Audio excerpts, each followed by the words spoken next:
How's it going, Argent Coyote? Trying to make sure everything's set up correctly here.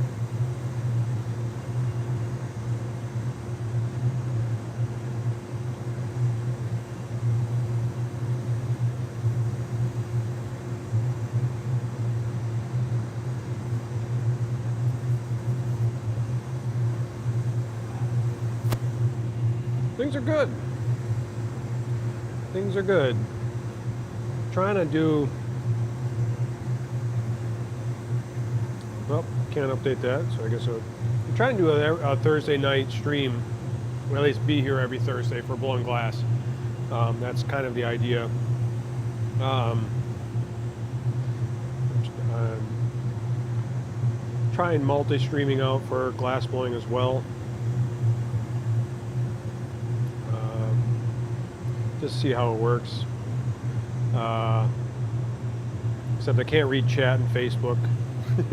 So that's very difficult. But things are good. We're going to try to make some pumpkins. We're going to try to make some, what do you call it, maybe some ornaments today, but I don't know if I have the correct stuff set up for ornaments right now. So we might just make some pumpkins and a couple drinking glasses.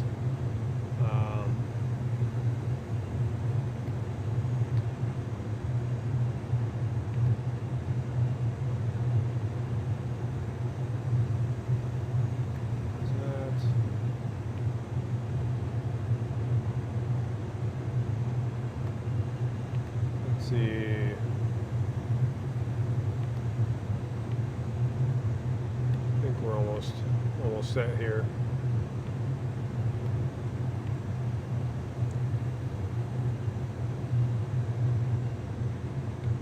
As long as the stream doesn't get too choppy. We're not doing anything fancy. No huge fancy streams. As far as like changing cameras, just getting kind of set up quickly.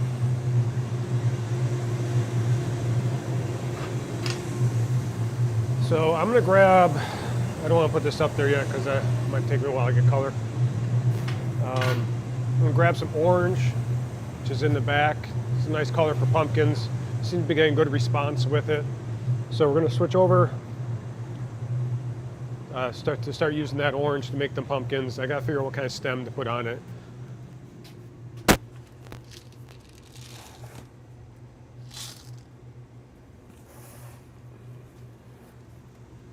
These look a little different, but they should be the same.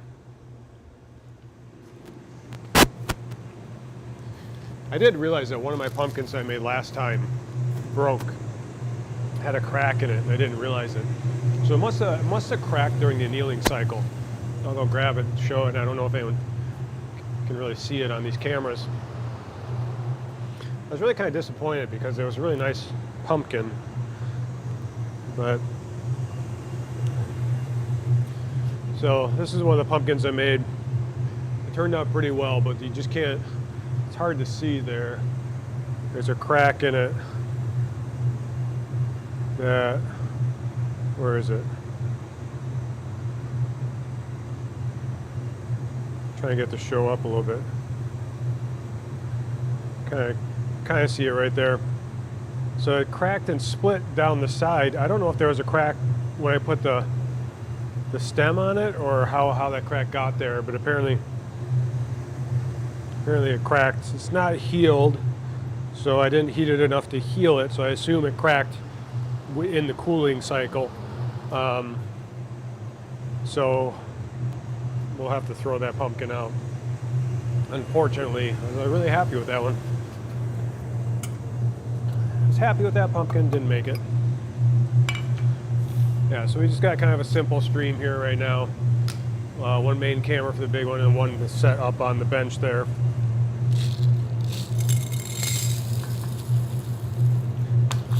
Other than the crack, it looked good, yeah. I kind of wish there was a way I could save it or at least like give it away. Like kind of fix it, just give it to a friend or something like that, but it's kind of too big of a crack there. I don't think it's worth chancing it breaking further. So we'll just have to make more.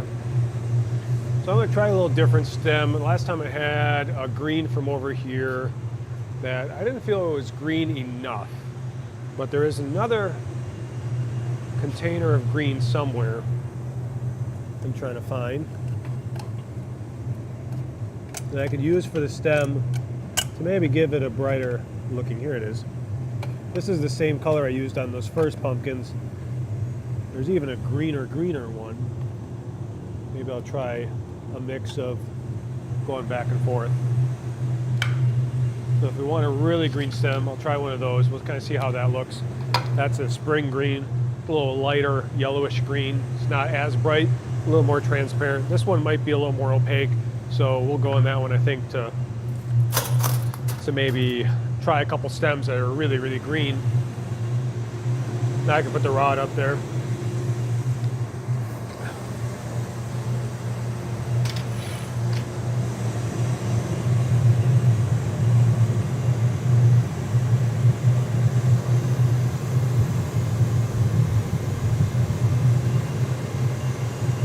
Try to turn us down just a hair. It's still pretty loud, but it was kind of it was blaring pretty good.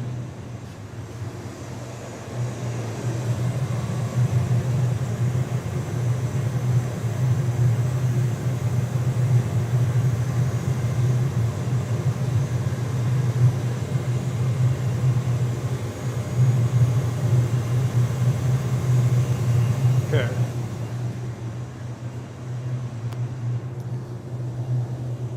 So we got these optic molds. That's what we're going to blow it into to make the pumpkin and to make the stem.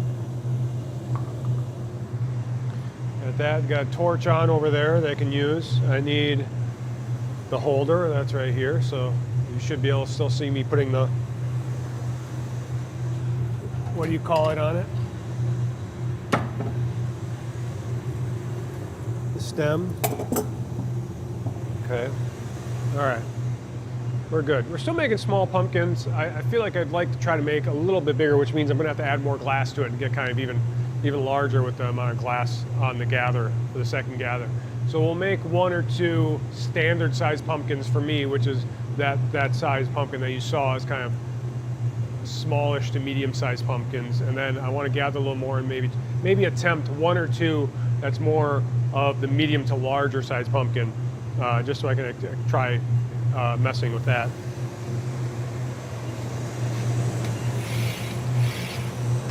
It's all about practice and kind of pushing myself. So when I push myself to make a bigger pumpkin, you're pushing yourself, or anything like a bigger piece, you're kind of pushing yourself to test the limits of your skills. And even if it fails, you got that experience of working with a little bigger project. So then when you go back to either the small stuff, it might seem a little easier because it's not as big and you have more control of it, but it's also building your skills up, so eventually I can make those bigger pieces. And I got to build my muscle memory or muscle strength back up in my arms, because I haven't done this for too long, is making large pieces. Hopefully doing this weekly will kind of help me to build up that muscle memory, build up the strength again. You know, we'll kind of build up the skills to start working on larger pieces or even more intricate pieces as I kind of want to start building more, you know, more stuff that has several different gathers and attachments in a way.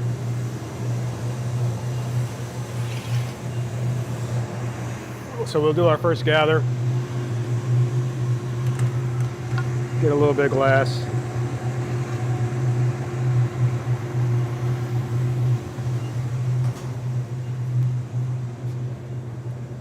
Push it out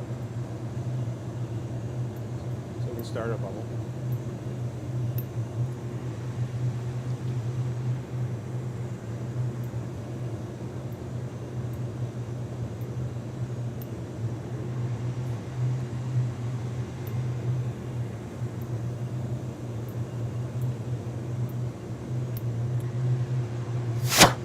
Blow a little air.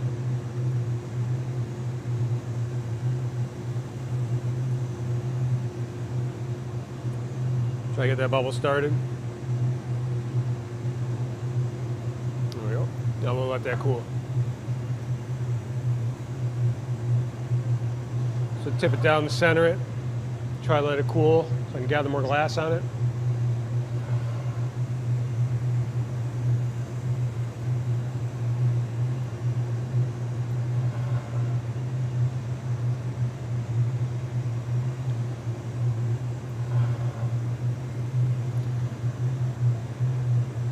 Well, they're cool, so it supports more glass when I gather, so then I can really hopefully get a little bit more glass on there, more than just going too quickly and just getting a small gather.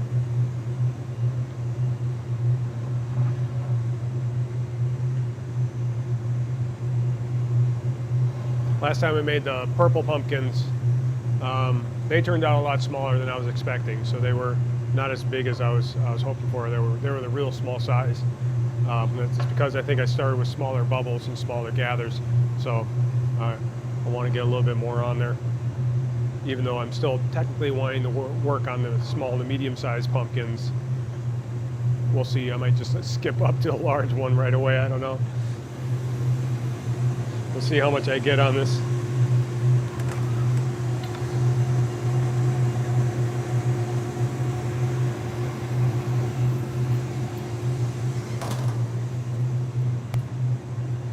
This should be a decent medium-sized pumpkin.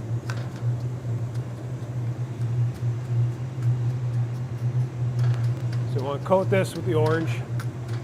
It's kind of a dark, transparent orange. I mean, it's bright. Coats pretty well. I like this orange. I think that this orange is really nice when you have a lot of light onto it.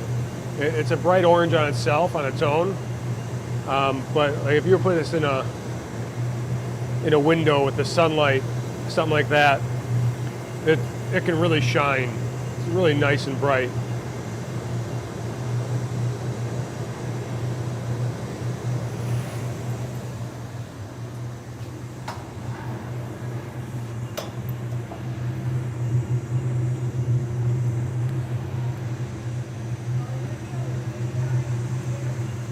What's that?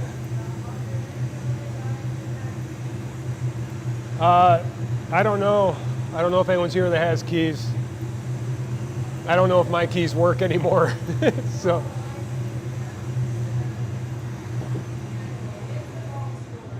Yeah, I don't know. Sorry.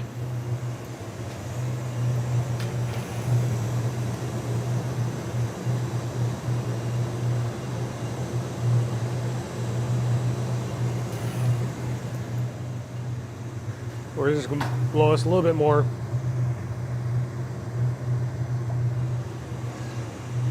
I'm not going to blow it too much, but a little bit. Now I think I'm going to heat it up and go into that mold.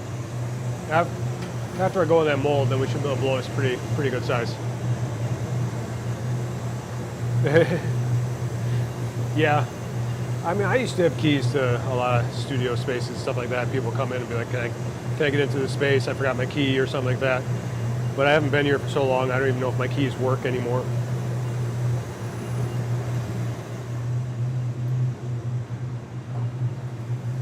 Okay, I might have this a little too big.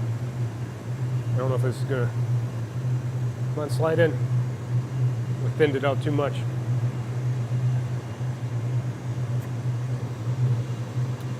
This isn't a good start here right now.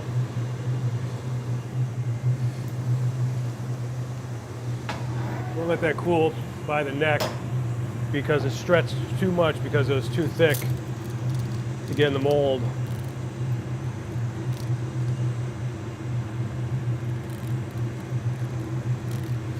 This is going to be a tough one because I stretched out too far.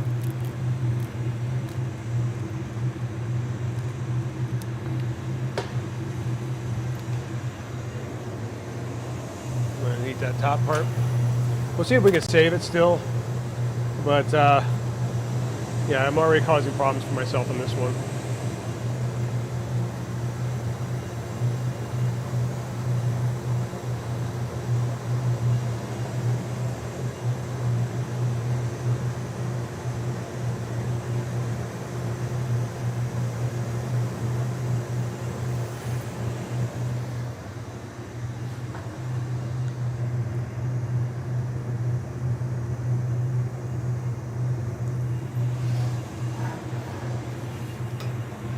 Might be a taller pumpkin. I mean, we'll still neck it down.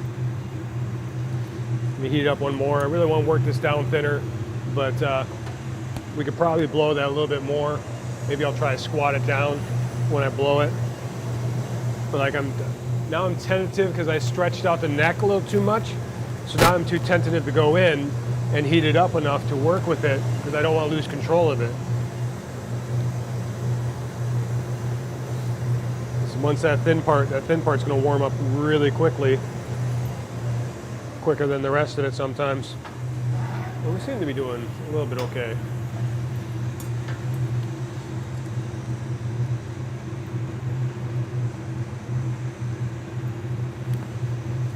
Neck that down.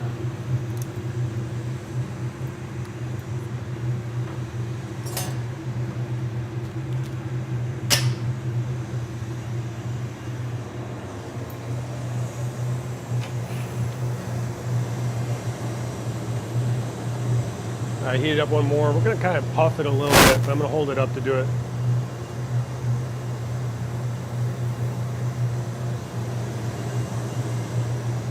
And the thing is, if the thinner I get, the larger I get this, the thinner I get, the more I have to try to control the heat and be quicker when I put the stem on it.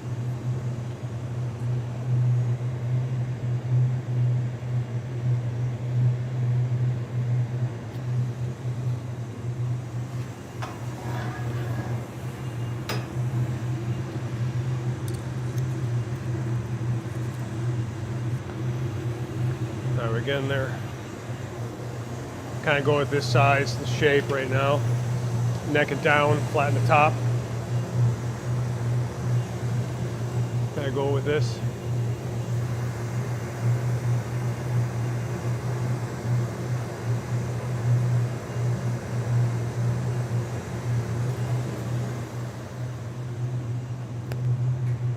Trying to see something here.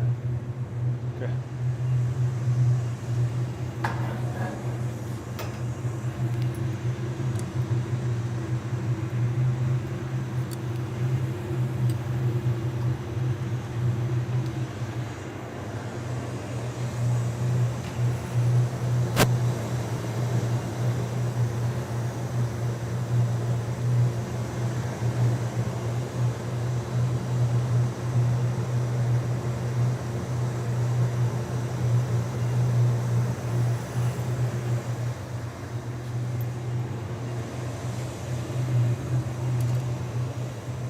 Flatten that bottom a little bit.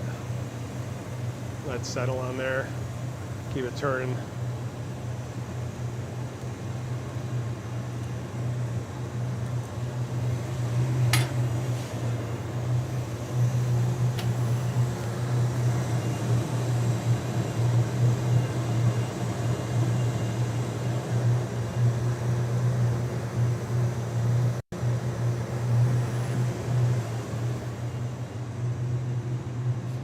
Yep.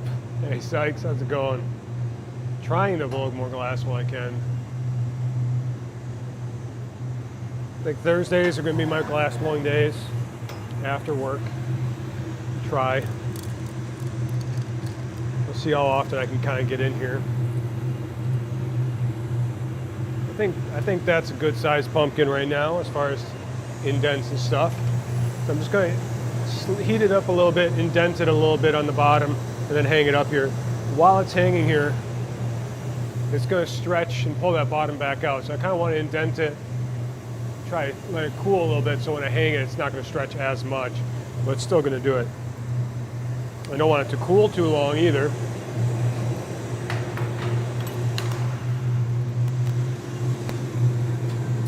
We'll get a gather here. We're going to go on the dark green for now.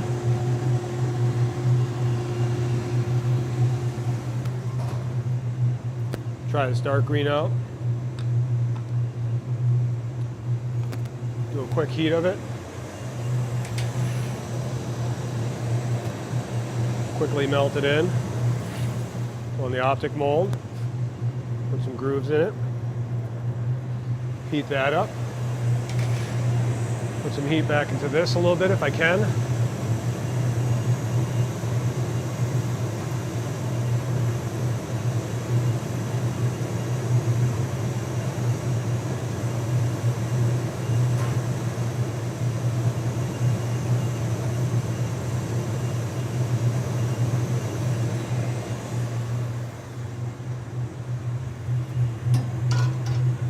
Nice.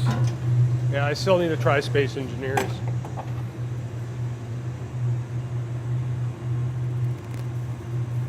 Touch that, lift it back up, and then we're going to pull it, and then wrap.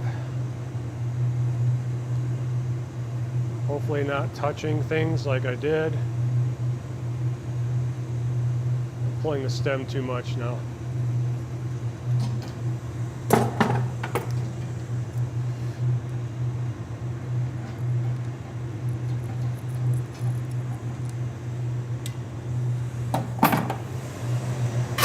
Now I gotta heat this up and hopefully it doesn't explode.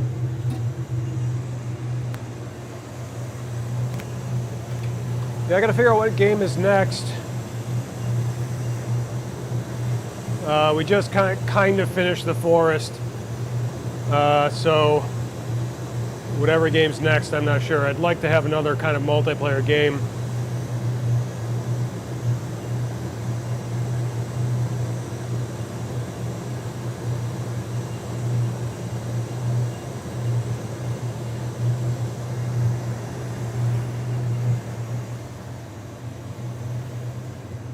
I'm gonna heat this little torch a little bit.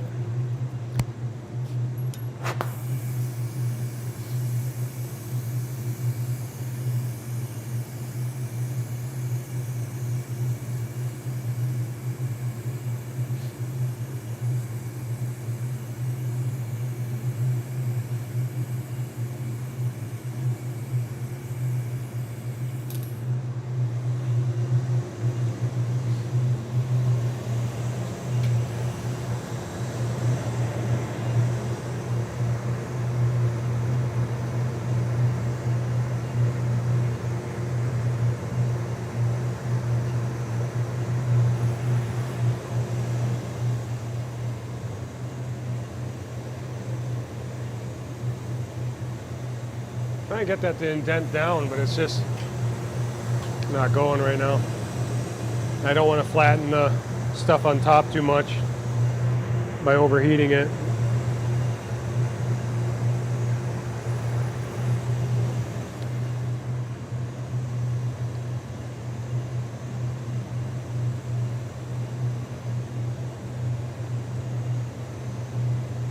I think I'm gonna have to stop there. We'll have to work on keeping that rounder on top. Might have to try to do like a thicker stem maybe. Something like that. I need grabbers.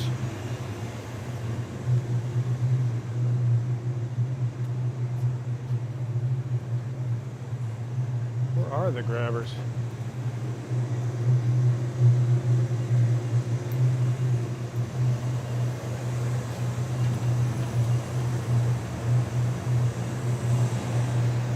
Grabbers go.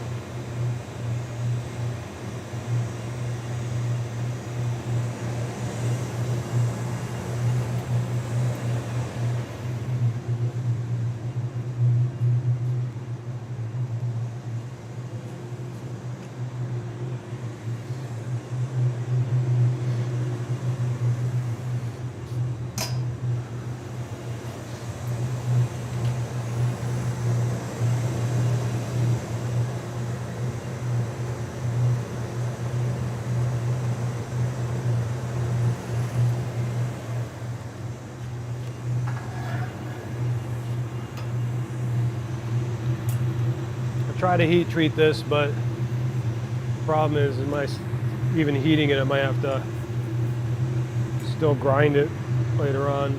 It's sticking out too much.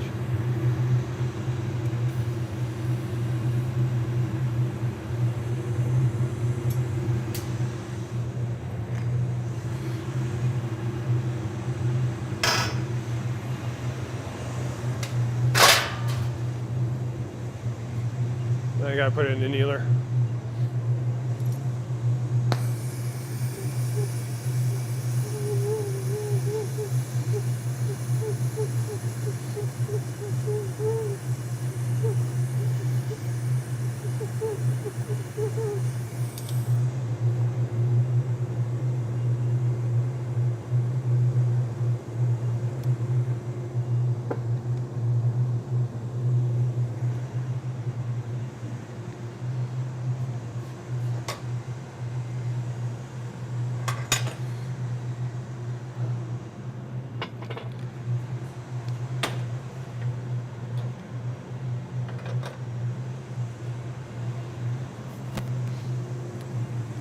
That's one pumpkin. We'll see if that makes it. I don't know if it will.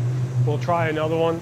I gotta get better at the stem, just a little bit better with getting the curls on it and not overheating it and having everything kind of slumped down, especially that little glass part I cut off. I want that to stick up because I don't want it to flatten and just kind of lay on the side and then it looks like it's wilted from the heat. So I do want it to kind of be a little better on the stem if I can. So we're going to do another one. Try to get another orange here.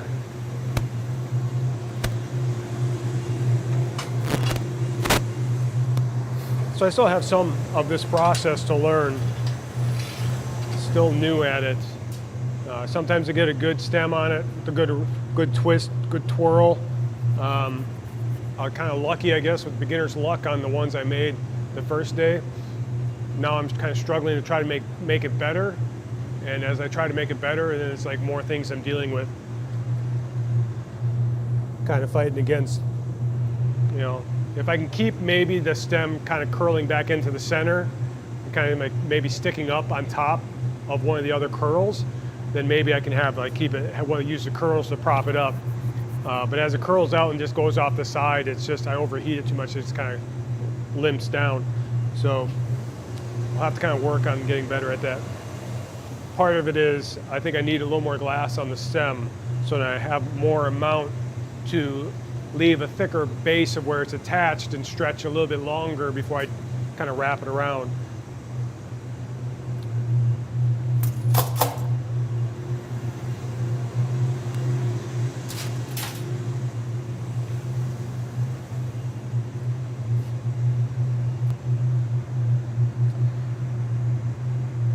So we'll still try this green. I do like the darker green as far as how it reacts to the heat. So it does melt quicker, and I can kind of keep it warm quicker. So it doesn't take as much time to heat it up. And I can go in the optic mold, reheat it up, and then go to the stem. Some colors you put on the stems, I apply the color to it, it takes longer to heat it up.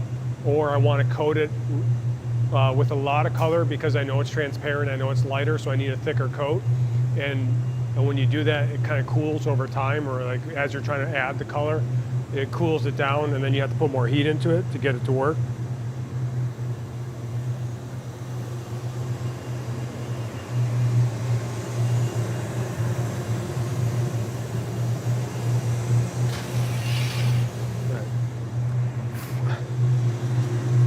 Gather a little bit of glass.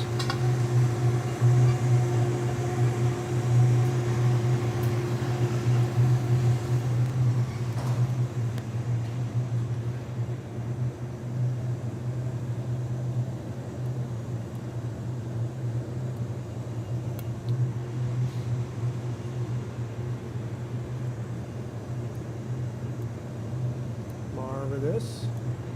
We'll get a bubble started.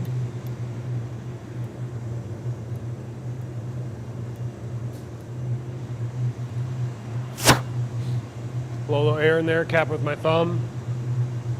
Let it expand as the moisture from my lungs turns to steam, expands and creates the bubble. It's going to chill the sides a little bit more. Start again.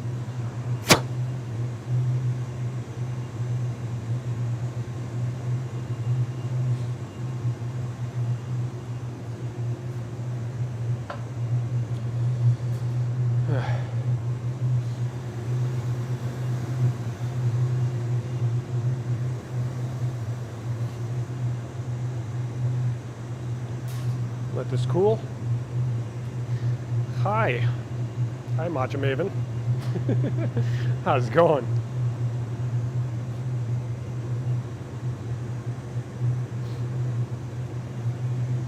Hopefully you're having an okay time at home.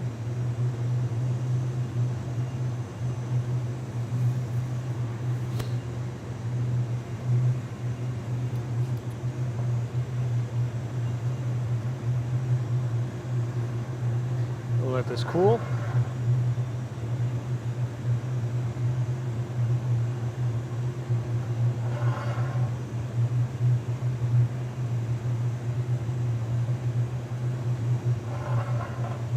We'll gather on this and go in the orange.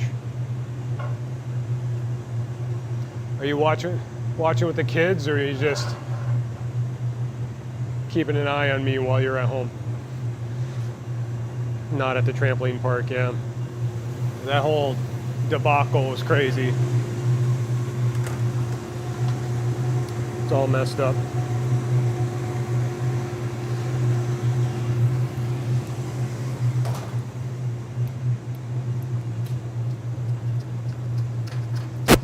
Put orange on here, get a nice good coat.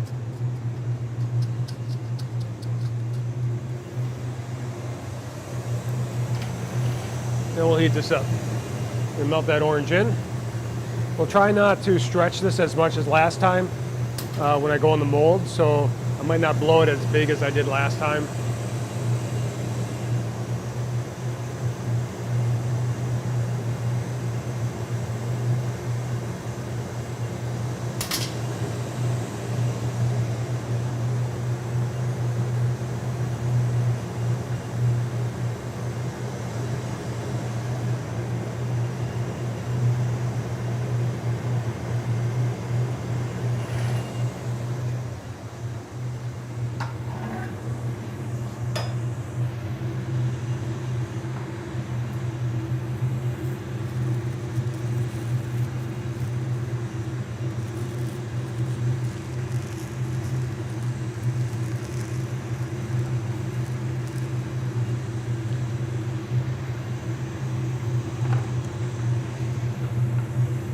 Put bucket so far away. Ugh.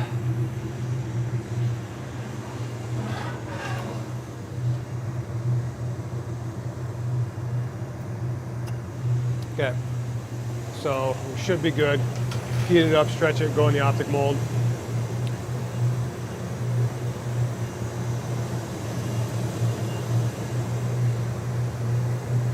This will put the grooves in the pumpkin side.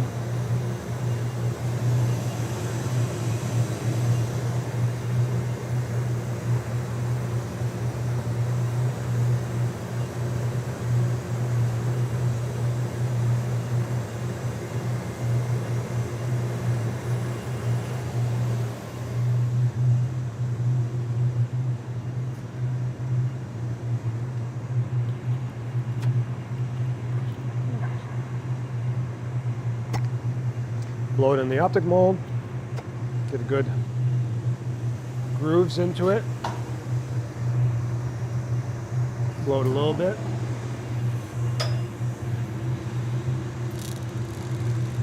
Start necking it down here.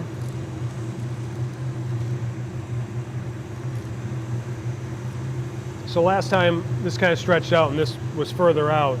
It was further stretched on the neck. So this time it's a little closer to the rod, and I'm hoping that will be a little better as we work with it. It still was okay, I think, on the last one. Kind of settled down. It probably wasn't as thin as I thought it was, but this will make it a little better being close to the rod there.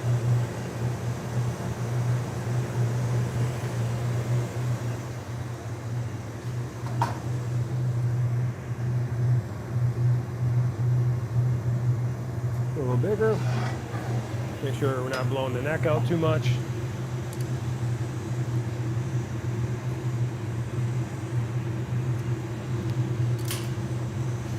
So we're going to chill that with the jacks here as we neck it down. And we'll give it a little puff again.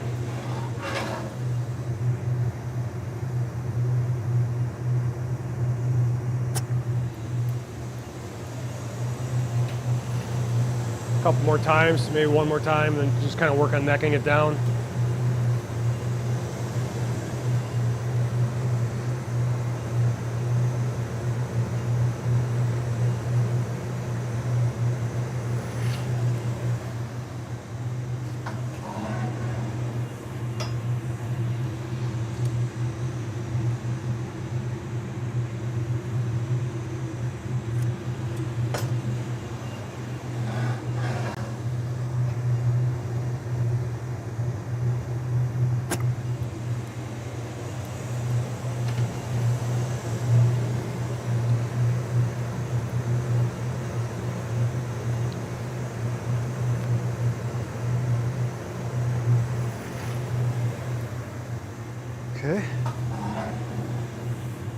want to kind of go to the bench here and neck it down while it's the hottest, because that's going to cool that down.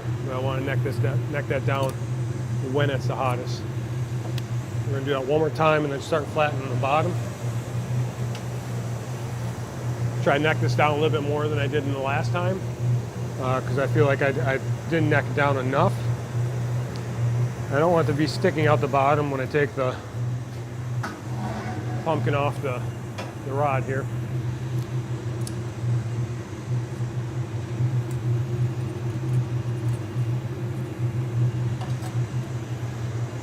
Okay, now get it hot enough to kind of start flattening that bottom.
Flatten the top a little bit.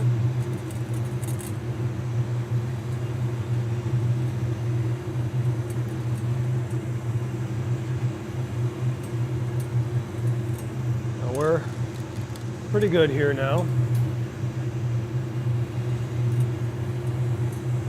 Now we can start putting the stem on this. Hopefully all on the camera. I might need to make that one camera a little brighter. So we're gonna put some heat into it. Go get a punty, start making the stem.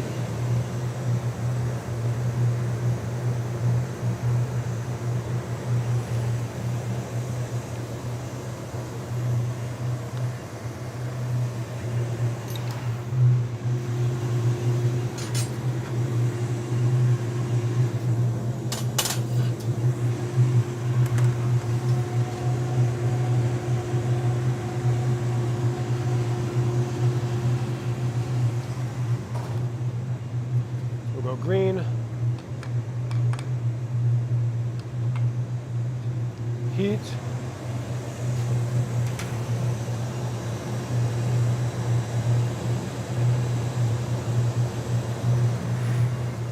optic mold,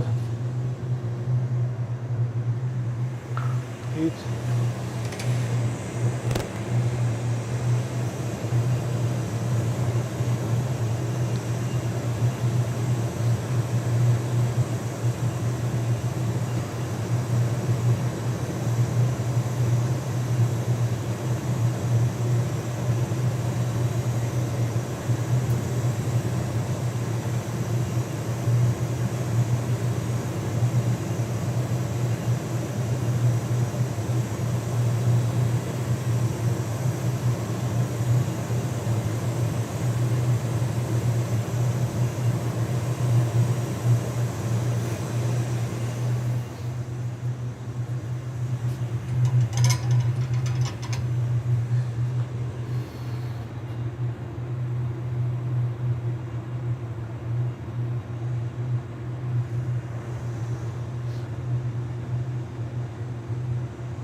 flash it real quick, come out and try to even out the heat a little bit.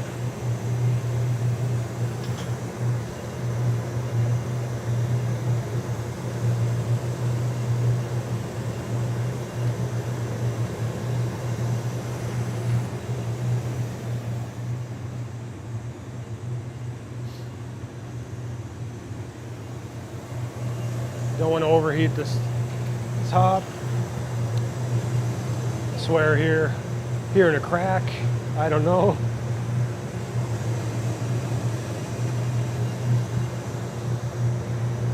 Try to heat that bottom. I gotta let that settle. I'm gonna torch it real quick.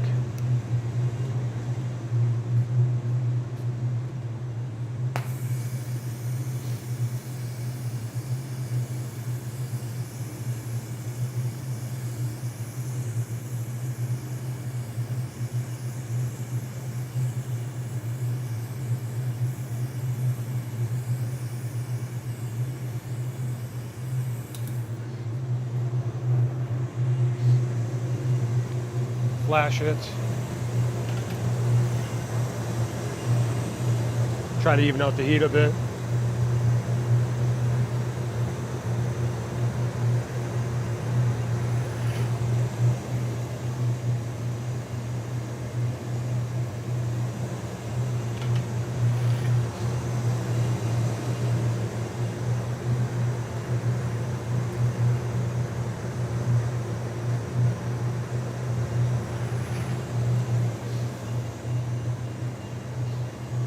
So I still have a lot to learn about making pumpkins.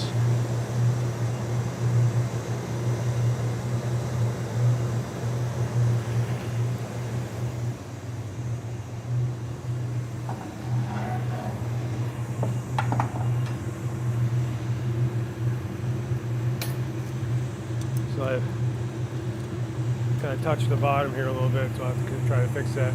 So the stem's decent, still a little flat, but it comes and has a little hump to it on the end that does okay. We're going to try to take this off, though it's kind of attached itself a little bit on the bottom to the side of the punty, which you don't really want. So hopefully when I heat it with the torch and stuff, that'll get rid of that.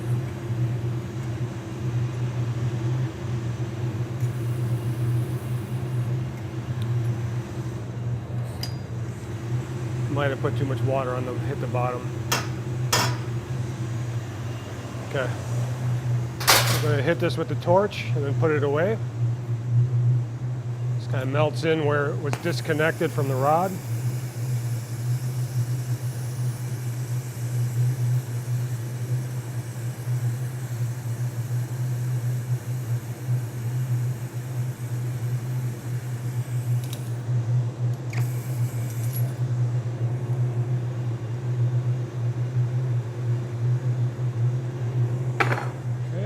Try to put it away without burning ourselves.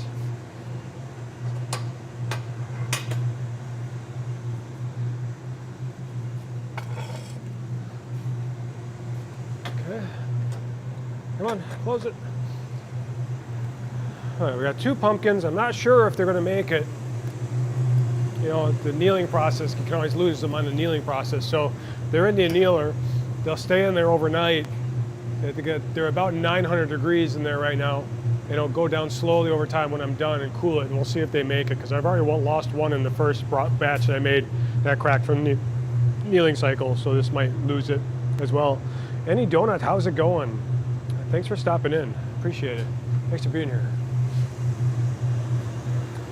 I bought myself trying to see how the Streamlabs shirts were. I bought myself a Combustible Dan shirt. So far it's okay in the heat. Sometimes you have too big a logo. That logo that's on your shirt can overheat and then becomes really hot on you when you like kind of touch it or feel it. But this works. So promoting myself. It was one of the, your favorites. It's always your best one that gets away. Just like going fishing, even though I don't fish.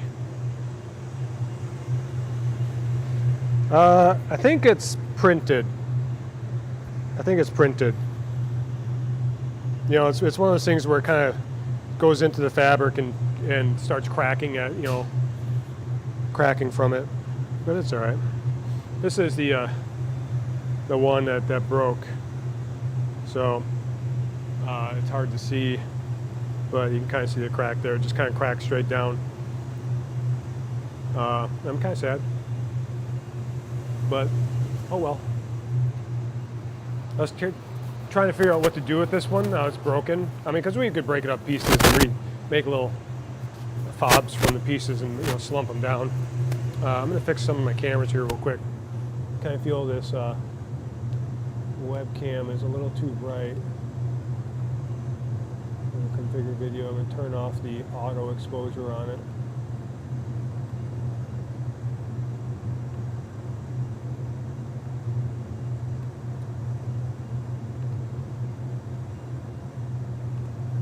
Do that. I don't know, maybe now it's too dark. We're going to turn the other one. That should be fine. I'm going to open this one up now. There. I feel like that other one's a little too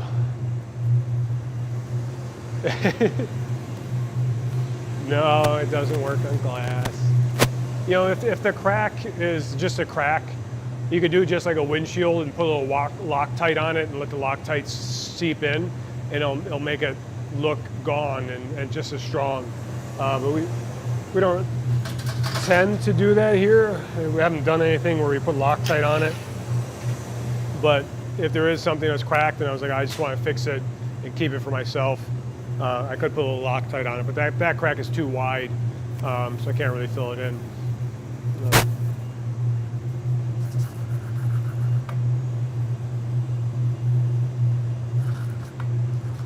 Alright, I feel like I should make one more. Should make a couple pumpkins. I got 2 in there.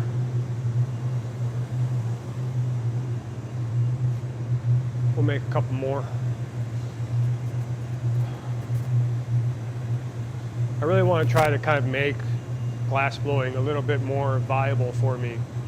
And what I mean by that is, like, I haven't really been glass blowing too much. So I don't really make much sales at all. But I would like to start making things to sell, which means I have to produce more to have stuff to sell. And I'm trying to get here more on a regular basis, being here on a Thursday, maybe being here every Thursday to work and blow glass.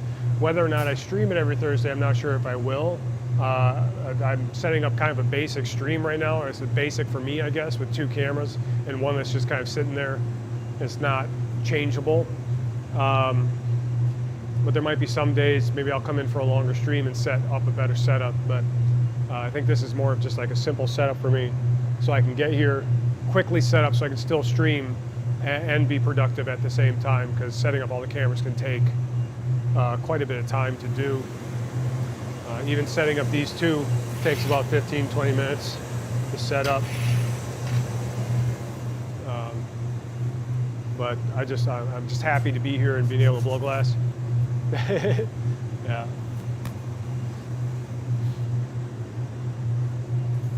Any Donut, do you stream? Don't you do some woodworking then? Try and remember.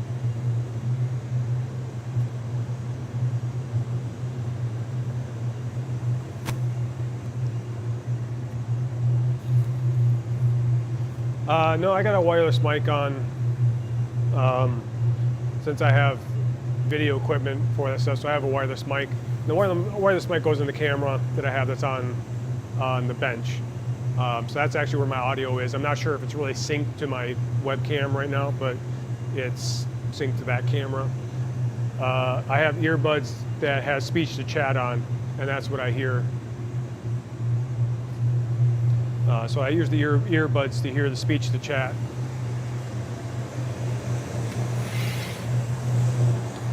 Well, thanks. I appreciate it. I gotta put some of these rods back up. It's expensive equipment. Yeah, I did video production, you know, and I do video production for a living, so I have the equipment for it. And I think if I had any other mic and was in here with any other mic that wasn't a lavalier, you would hear a lot of background noise.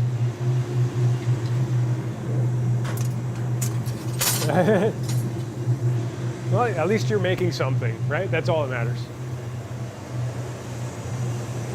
I mean, I make a lot of glass print. You know, I got pieces over there I got to break up because I didn't make it, and figure out what to do with them. Sometimes you make a piece that you know you're never going to show anyone, but it's still hard to throw it away sometimes. I got pieces like I don't want to sell, but I'm like, you know, I'm not going to sell them, but do I want to give them away to people, or you know, what do I want to do with them? And it's hard to, you know, it's hard to just throw it away sometimes, you know, because it's just like it's not your best work. It's not showing any, you know, the best of your skills and stuff like that. And you're just like, what do I do with it? And that's something that's kind of tough in the glass shop, and it's tough in the art world sometimes, because we'd be making glass pieces here, and we'll have our tables of things that are unfinished, or things that we're like, I'm not going to put up on the table to sell because it's not up to my you know, what I consider the skill level I want to put on the showcase or whatever. And since this is an open shop and people walk in, they'll see a piece that you have off the side, they'll look at it and say, I love this piece, I have to have it. And I'm like, well, I wasn't going to sell it, but if you really love it that much, even though like to me it wasn't like a piece I was going to put up for sale, but like art is so, you know, the eye of the beholder. That's what you were trying to get from it, and you get something different, and then you hold it to that level of what you wanted, but someone else comes in and just sees it for what it is, suddenly they like it. You know, it's hard. You know, you're the worst critic of yourself, but it's in the eye of the beholder who likes the art. It's kind of interesting, but yeah, I mean, we do make lots of pieces for ourselves, for the family. That's all our drinking glasses at home are pretty much rejects. So you know, someday maybe I'll make real drinking glasses for us. But then I'll be like, what do we do with the glasses we had? I mean, do I throw them out? Like, I can't throw them out. So if I make glasses for myself specifically, then I just have more stuff at home.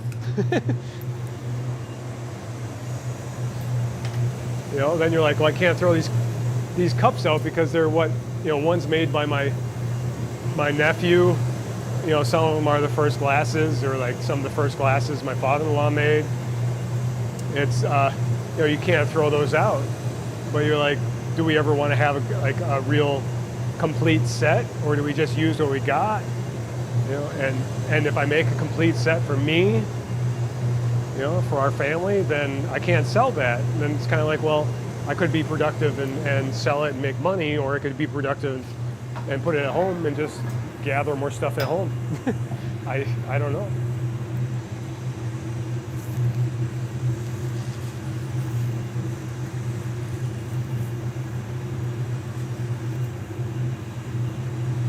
So then I have to wait for my own rejects to take home. I just gotta make 8 of the same color rejects to take home.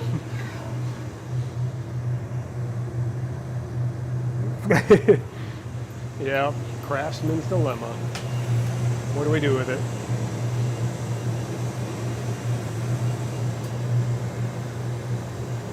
All right, we're gonna heat this up, go in the optic mold. We got the orange color on it.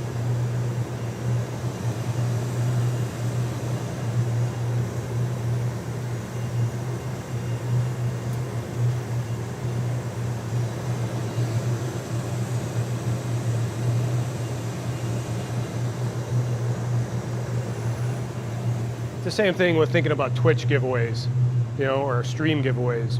Like, do I give away my glass that I made on stream, some of it? But then I feel like I'm giving away, you know, it's like, oh, this is what I made on stream. You saw me fail. You saw me struggle to complete it, that kind of stuff. It's not the best piece, but it's what I made on stream.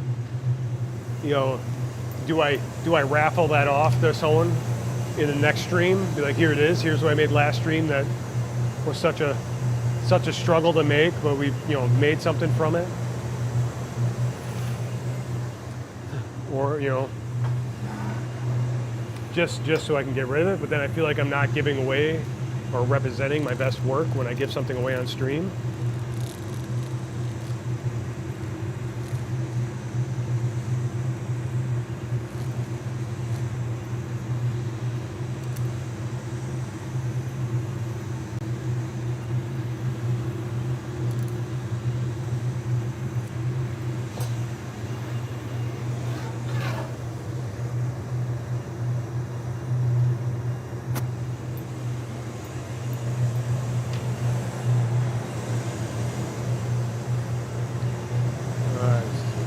blow it's a little bit bigger.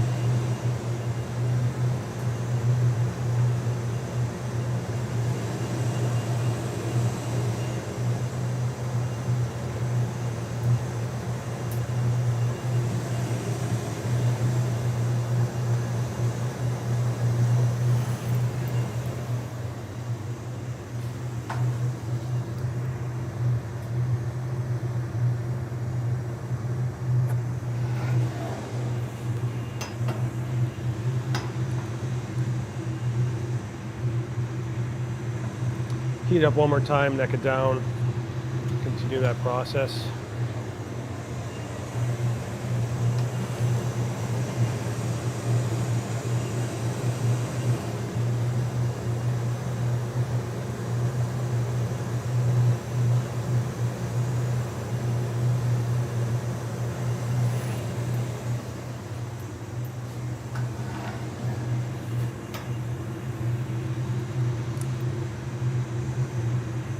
So neck it down a little bit, take the jacks away, they let that heat kind of flow back in there.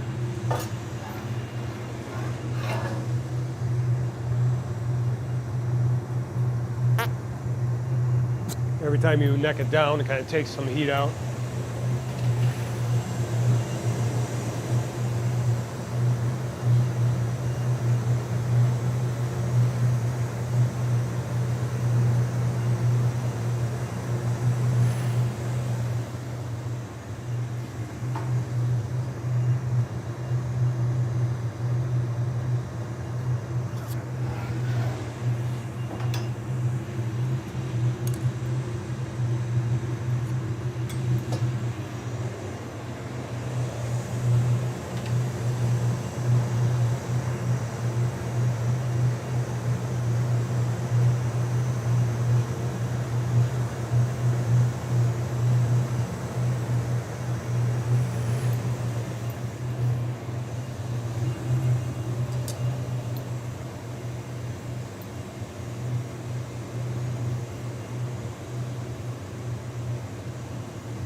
Try to flatten it, but it's not hot enough. You have to flatten.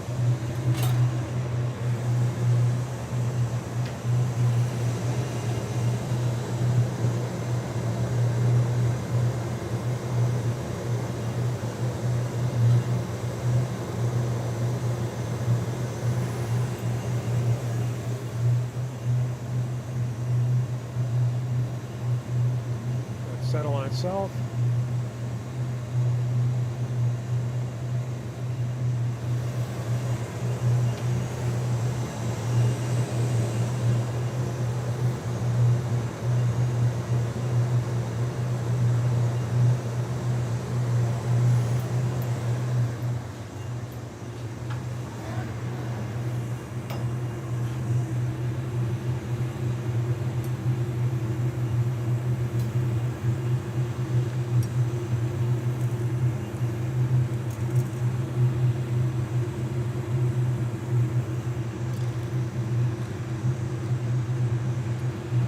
Touched, bottom touched again, so having that same issue I did last time.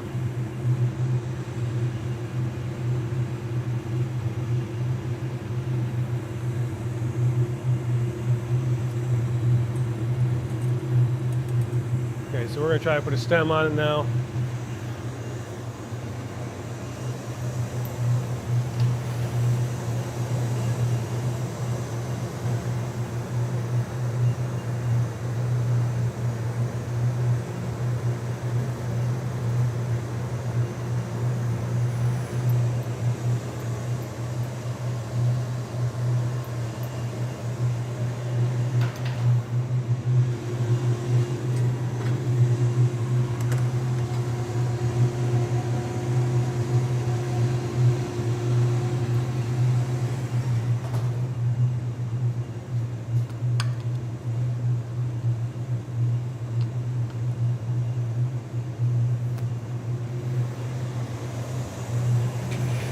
Melt that in real quick.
like that stem.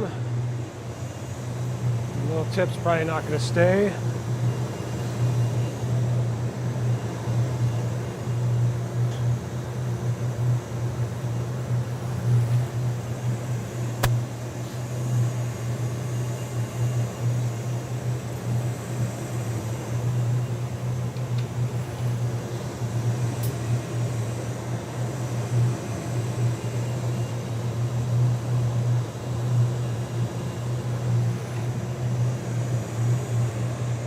Towards the bottom a little.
I don't think I'm going to get this one to settle down.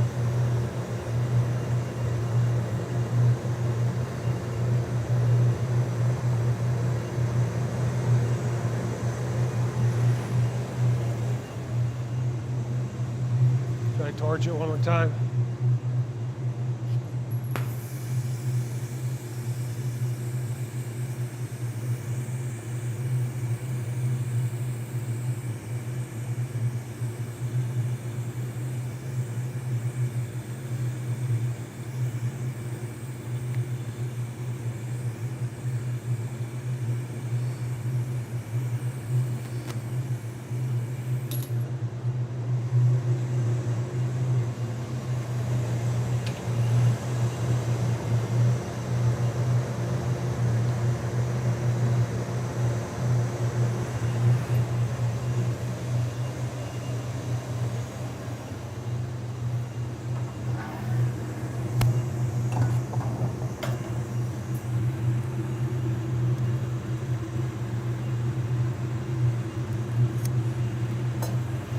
Yeah, I'm gonna have to heat treat that one or saw it.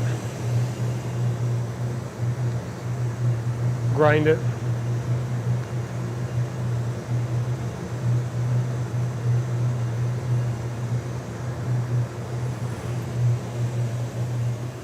Finally get a stem that looks really good.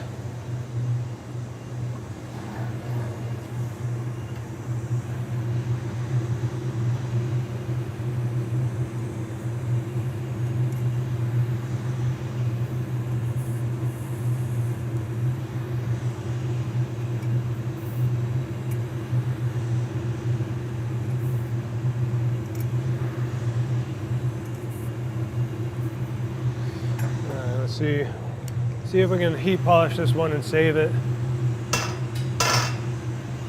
Might be okay. Most likely could grind a flat spot. I just don't really want to grind it.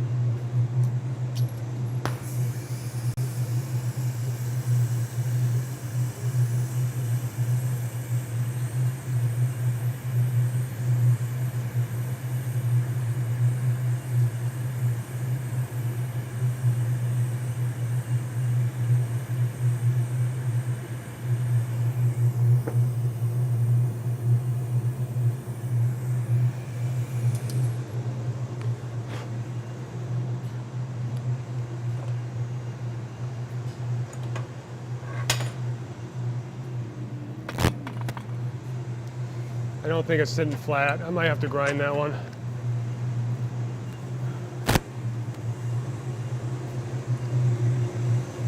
So we got some grinding tools in the back. I'll just have to grind it flat so it sits flat. Kind of rocks a little bit. Got a little, since you have the punty sticking up, it's attached to the center, and there's a flat spot. You're trying to you're trying to indent that punty, inside that center, but sometimes it tips and touches the side of the punty, and then it heals, it sticks there. So as I'm trying to center it back up, what it does is it pulls a little bump on that side of the pumpkin, and it still stays attached. So even though if it's indented on the bottom, this side got attached and pulled out, so then it's got like this lump over there, especially if the bottom doesn't get completely indented. So that it doesn't sit flat, kind of leans or bumps or whatever. And I try to heat treat it with the torch and then just kind of flatten it off by setting it down or pushing it down. But it didn't quite work, so we'll have to grind it. I know, I need a torch cam. But that's what I get for quick setups and not enough cameras. Instead of crotch cam. You don't like crotch cam? What's wrong with crotch cam? Yeah? Just practicing for OnlyFans, right?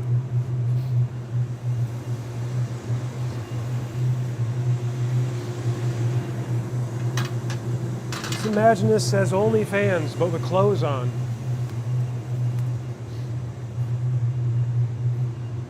It is a different streaming platform, but they have a better payout. They have a higher percentage payout than Twitch, I think higher than YouTube too. I hear people make $6K a month there. Only, I know. Not for dudes. I don't know. I was telling some friends, I think the naked glassblower would go over pretty well,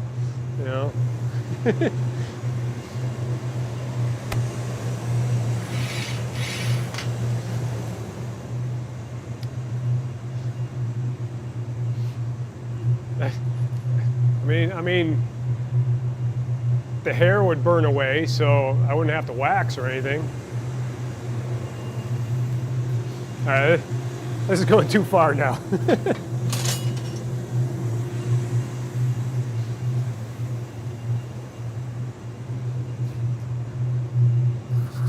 Back to orange pumpkins.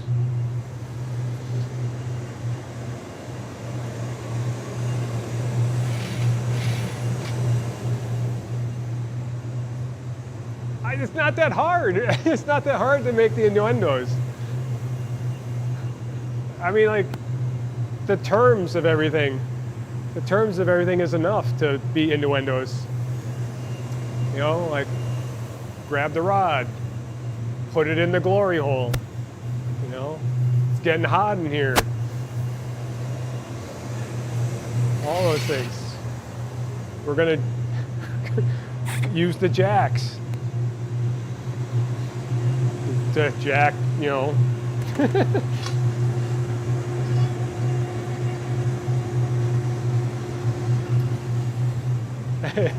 Yeah.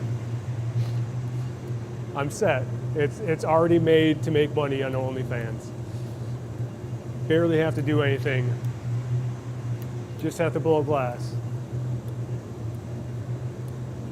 But I think I'll stay where I am.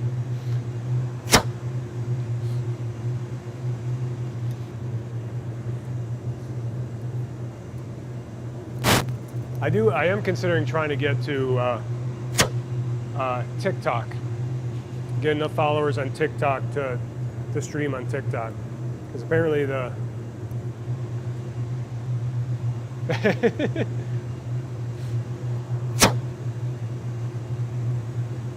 yeah, probably would consider alias.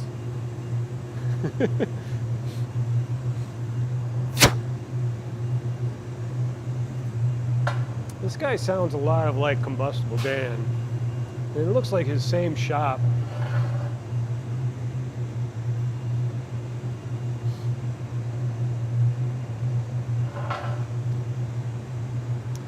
Yeah. But I see a lot of people who are streaming and they'll have like 5 to 10 viewers. And then they go live on TikTok and they'll have hundreds or thousands of viewers on TikTok.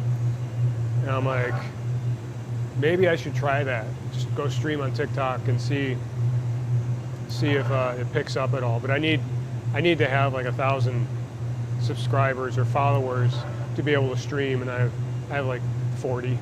I don't have that many. I don't really post on TikTok at all. Barely do anything on there. That's probably why I don't have any followers.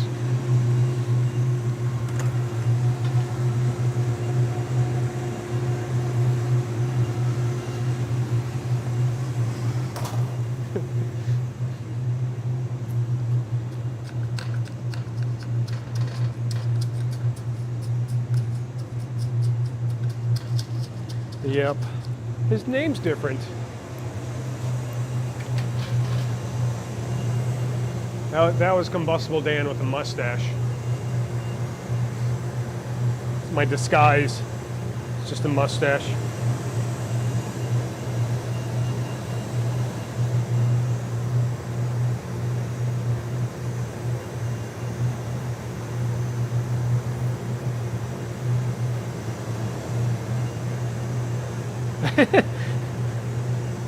Works for Superman. But I started wearing glasses when I started streaming. I'm just not wearing them now.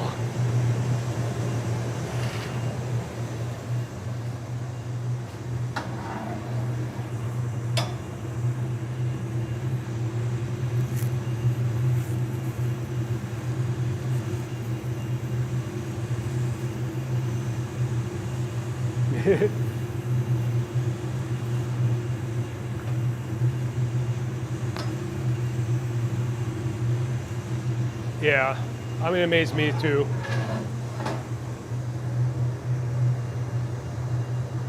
I see a lot of people get views, stuff, and I'm like, I don't know what I'm doing any different or worse,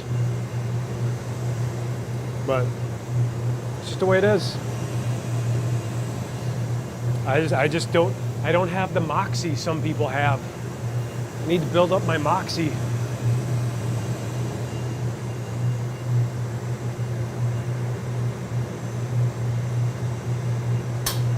More glasses. You mean wear more glasses? That's what's going to make me a big streamer? Is I have to put glasses on?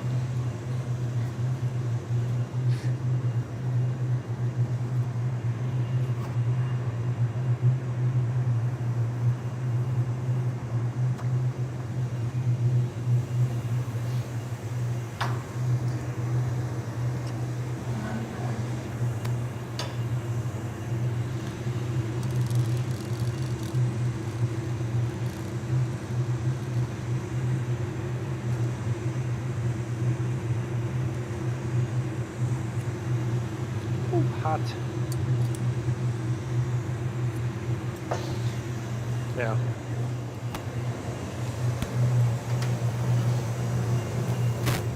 I missed the joke.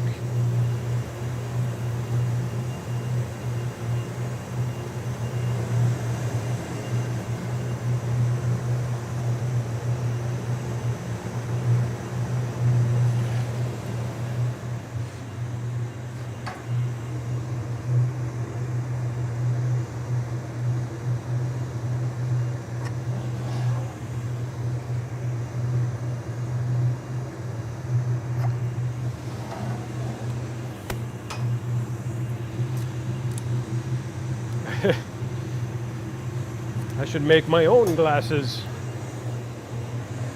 It'll be stylish. I won't be able to see, but I'll look cool.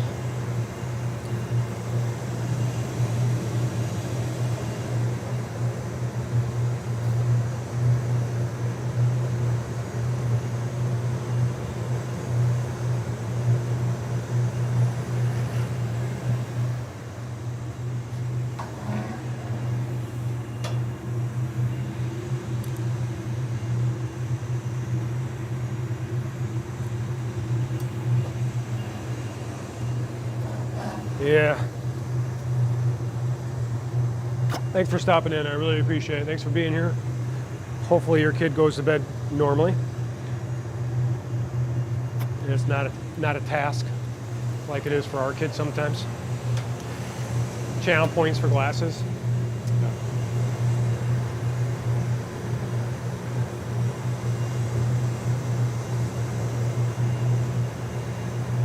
Well, that's good.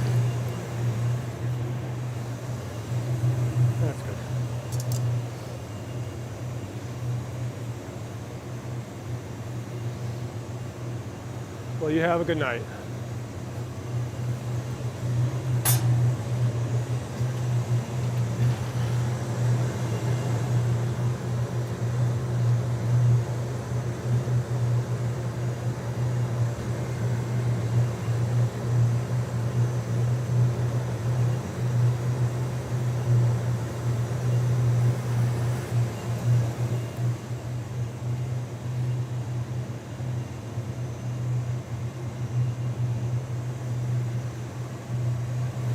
Flatten that bottom a little bit.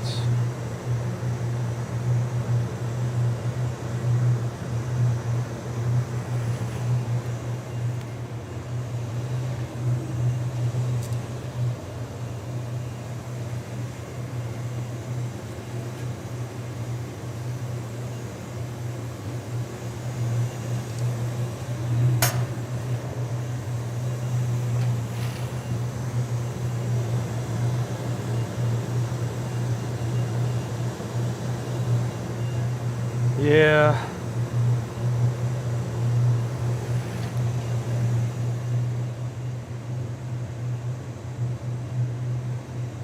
Well, I hope I can get home in time to see him for a little bit before bed. 'Cause I know that it's hard to get him to sleep before they say goodnight to me.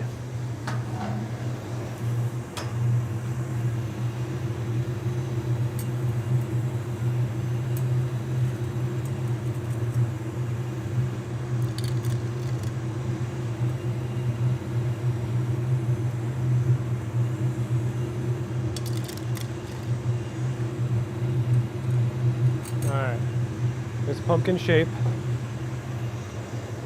There was a bubble in this one when I gathered. I'm not sure where that bubble went. So I'm gonna have to kind of keep an eye on that. If it makes it, you know, keep an eye where that bubble is.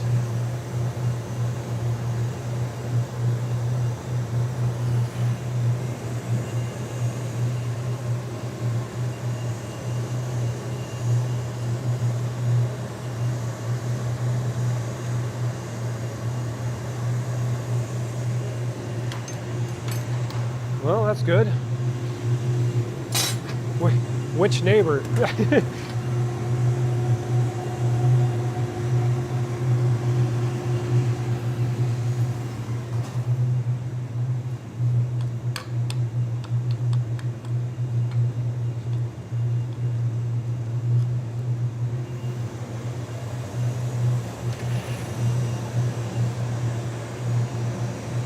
Gonna be the stem. You're going to optic mold real quick.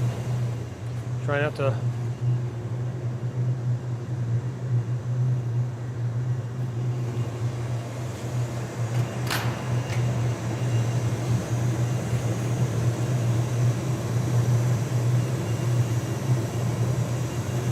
Okay.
No, I don't wear those glasses.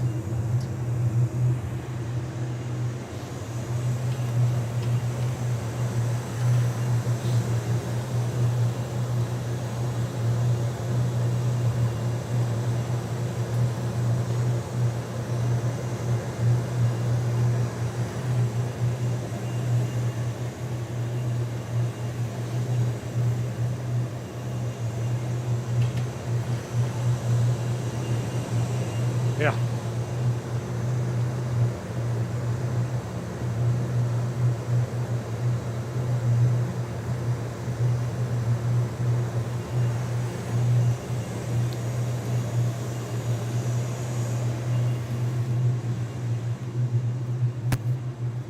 Yeah, I do.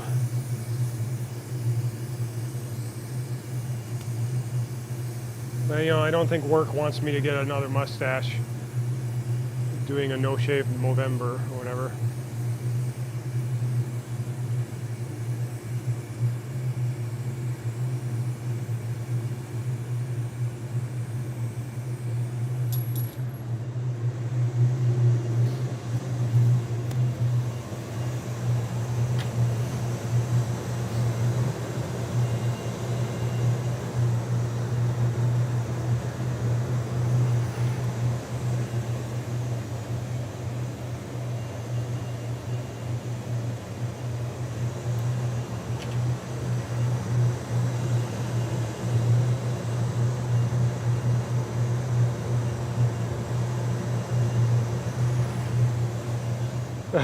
Okay, I could probably use one when I get home.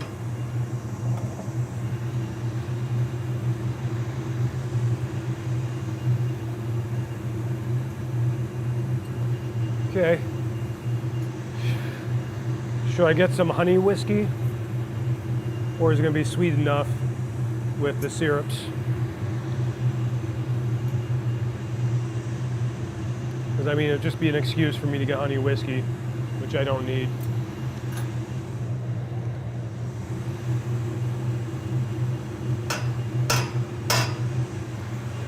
All right, I like this one so far. It's a really nice curl, almost like a clover on top for the stems. It's got to indent this bottom a little bit.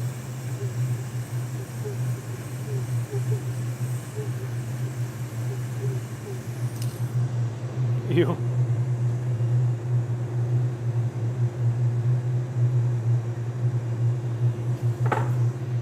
right, let's put this one away before it breaks.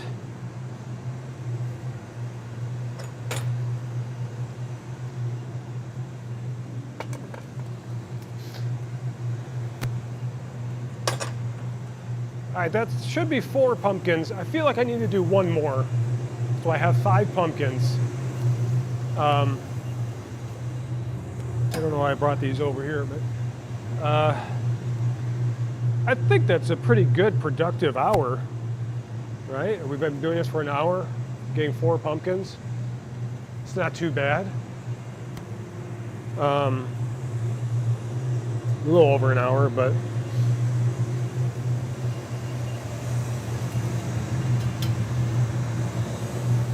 I know that I think you can do pumpkins a little quicker, a little faster. Maybe when I get my skills up a little bit more, I can kind of be a little more productive with them. But I'm pretty happy with about 4 or 5 pumpkins in an hour, hour and a half. That's not too bad. Pumpkins do wear me out though, a little bit with the extra gathers and stuff like that. Extra gathers and the heating and using the 2 rods up there. But, which reminds me, I'm gonna get a drink of water real quick. But yeah, I'm kind of happy with that. Usually sell the pumpkins for about 35 each. Try to. I did price some of them at 25 just because they were really small. But I'm trying to shoot for around 35 to 45. The 45 would have to be when they're a little bigger, I think. I think these are a nice size for $35 each, especially for me being a kind of beginner in making the pumpkins. Maybe down the line when I get a little better at it, a little more experience in it, maybe I can raise the price a little bit. Because I know the pumpkins here, people sell them from 45 to 80 to 90. So I think 35 for a small is not too bad of a price. All right. All right, well, thanks for stopping in. I appreciate it. Thanks for being here. Oh.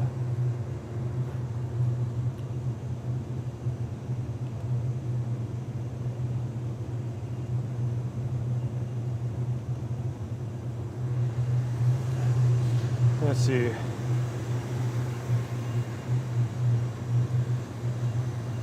Kind of curious if I'm live on YouTube or not. It says I am.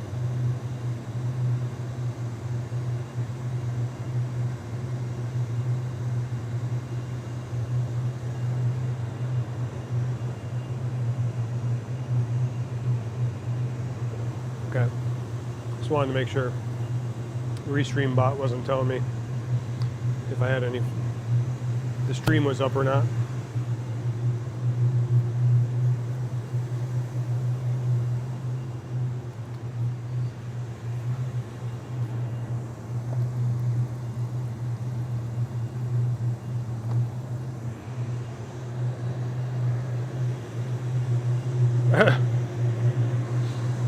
No, it's two bed attached together.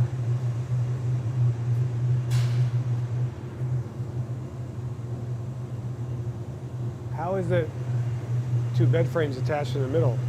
So is it a king or queen size bed?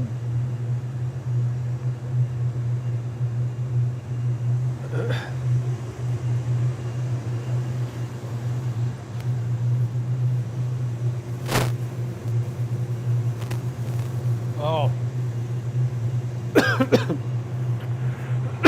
Excuse me. Swallowed wrong. We have a king size bed, and the base of it is basically like two full size box springs that the mattress then sits on. So it's probably the same thing like that, where it's two box springs that they had to make a holder for.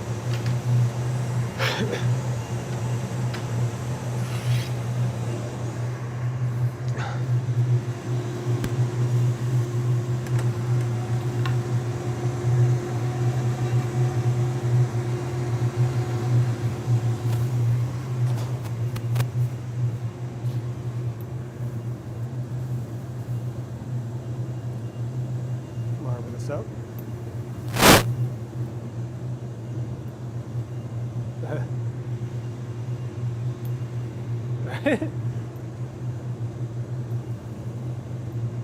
Well, I'm glad it's easy to lift, because I think lifting a king-size mattress would be really difficult.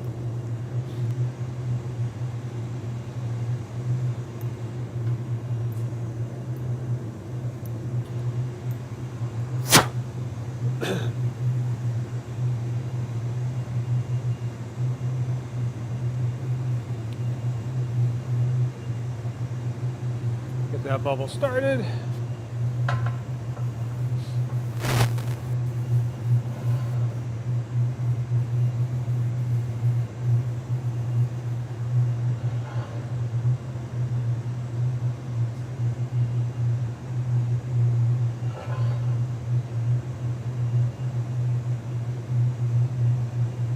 We'll let this cool, let it center itself. We'll gather on top of this.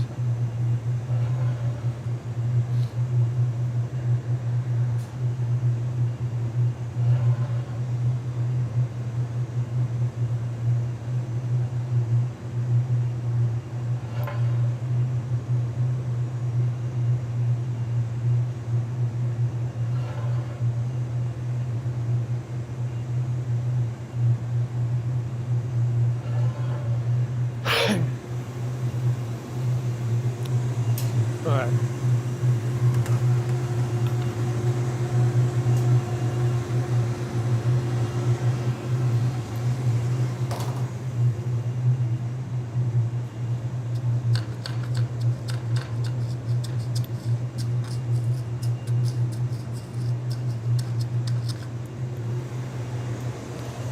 Melt that in.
All right, we heat this up, go in the optic mold.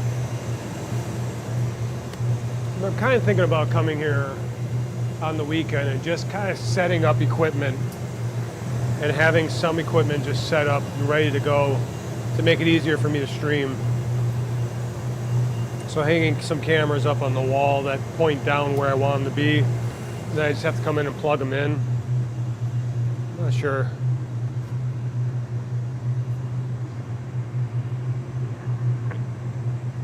My only concern with that is just if equipment gets moved, then it'll be pointed in the wrong place.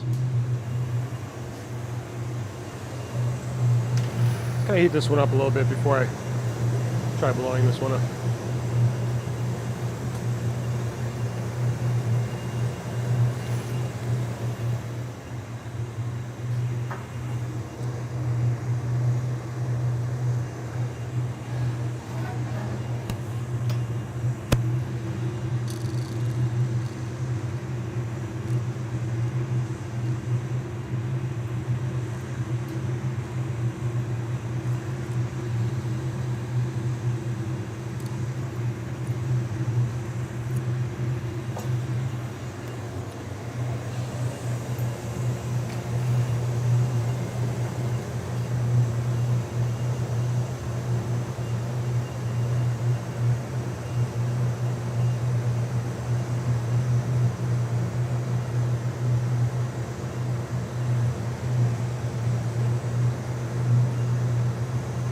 Heat this up, we'll blow us a little bigger.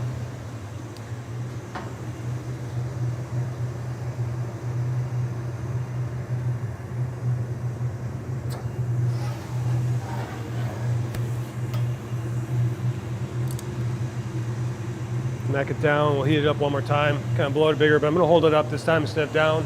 So instead of kind of stretching long-wise, hopefully it kind of squat and spread out a little bit, kind of more ball shape than the elongated shape.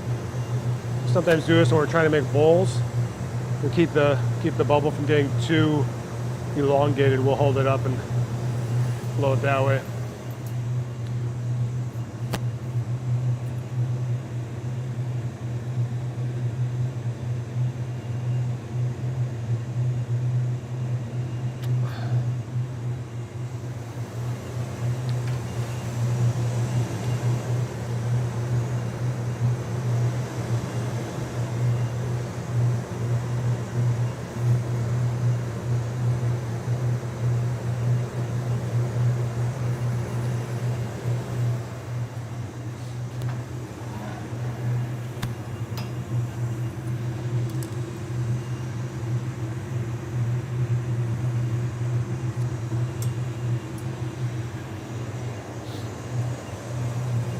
Heat it up, flatten the bottom.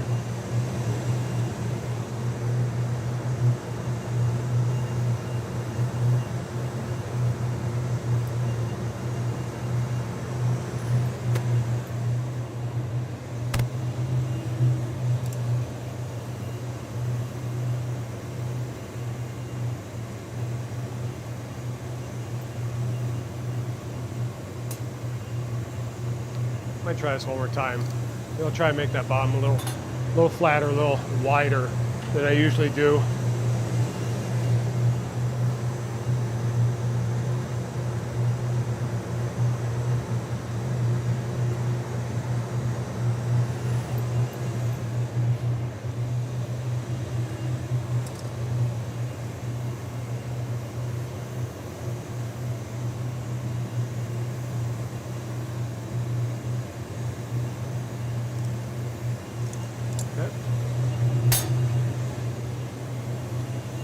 Indent it a little bit, heat it up, and we'll kind of indent the top where the stem's going to go.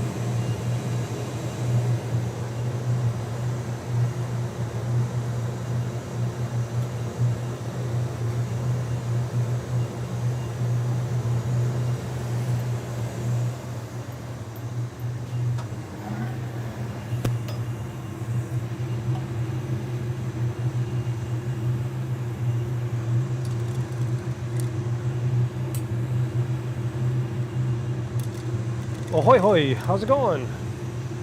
Thanks for stopping in.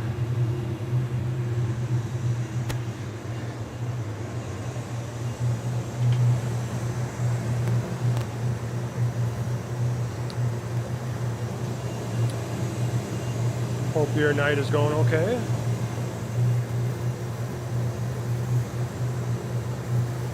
Gotta indent this just a hair more, and then we'll put the stem on.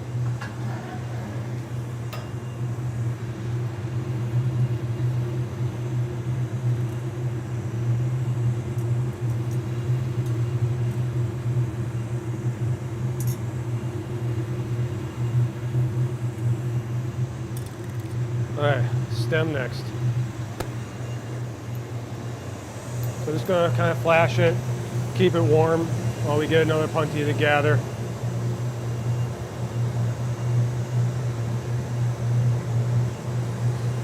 Nice. I'm relaxing for the night too, in a different way. Blowing glass is stressful, but I also find it relaxing to an extent. But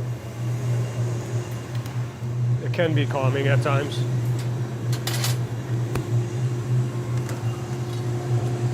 Gather a little bit of glass. Okay, so this isn't going to be a huge stem. I'm having a harder time getting a larger gather out of there, but heat this up.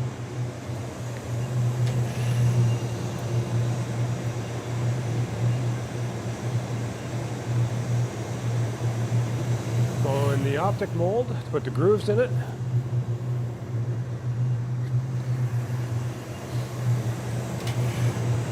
Try to keep this warm. We're working on pumpkins again. I've been kind of working on them this week. They've been turning out okay, so I want to keep kind of making some, especially since it's kind of the season for pumpkins. And then we'll kind of get to making ornaments on some more streams in the future. It's going to be kind of prepping for Christmas next. Let's see. Yeah. I haven't really made pumpkins in the past before, so the fact that they're working for me is really exciting.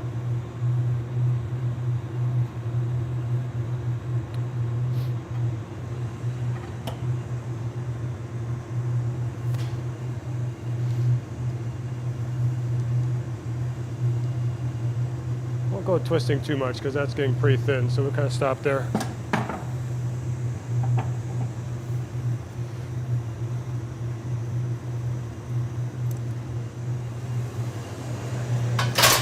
Try to keep those stems kind of close as we heat it up. The thinner it is, the quicker it's going to heat.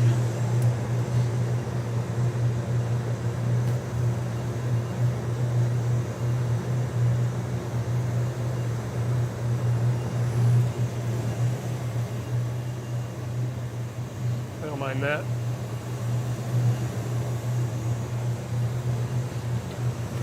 Kind of twisted and then kind of wrapped on top of itself, so it's sticking up out the center, at the top of the loop.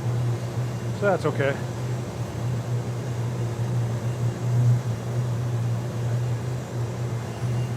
We'll kind of go use the torch to heat the bottom.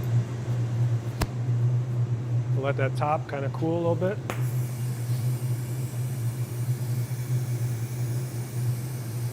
Heat where it's attached on the punty. I know it's off screen, you can't see it, but I'm heating the bottom where it's attached to the punty so I can kind of get that to indent again, and then kind of evens out the heat a little bit.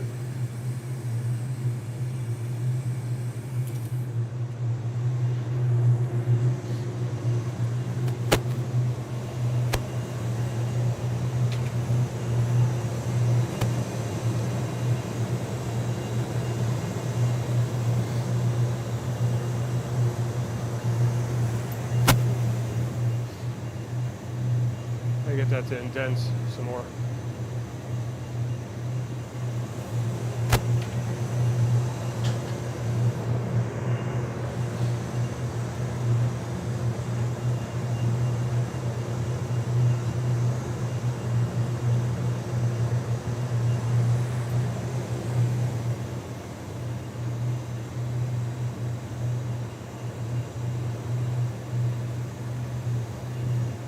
All right, we'll take it off here and then we'll heat treat the center there. So you can see it's sticking up, you know, kind of loops and wraps around itself and then up the top. So I don't mind it sticking up like that.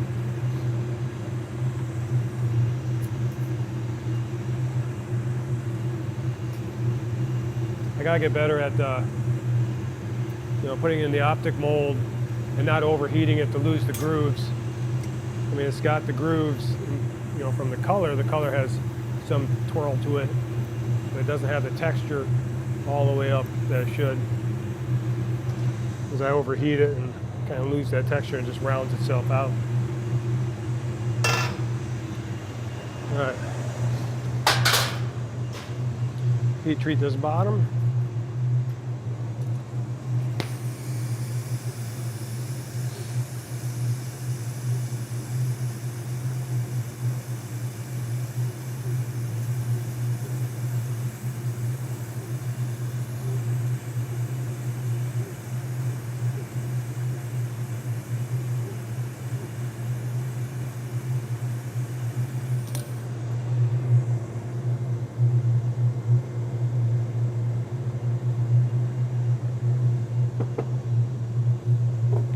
Try to put this away.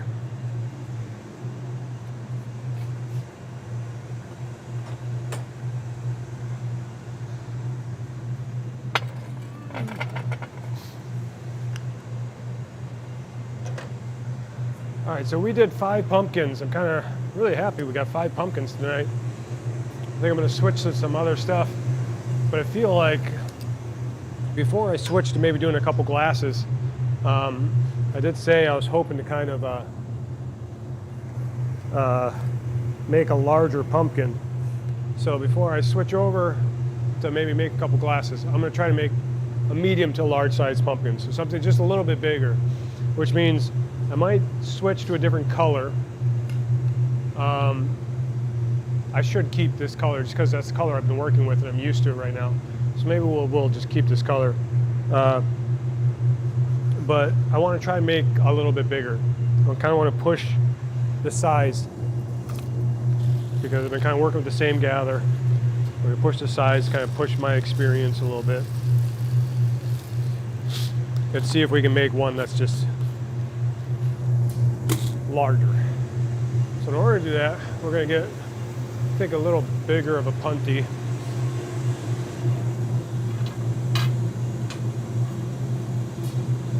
Get too big, but I don't know if these are any bigger than the other ones.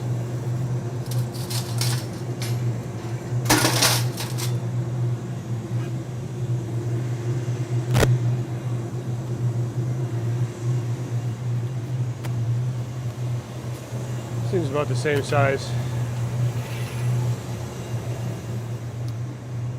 We'll try.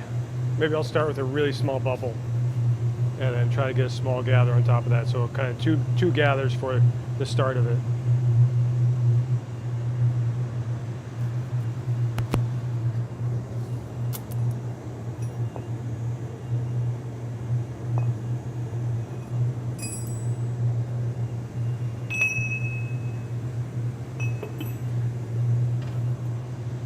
Oh. We'll get one drink of water here real quick.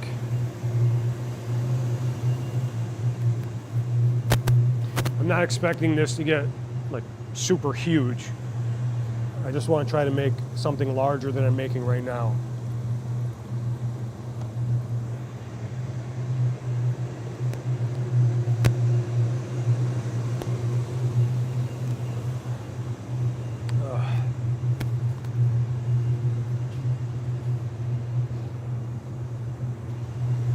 Let's see.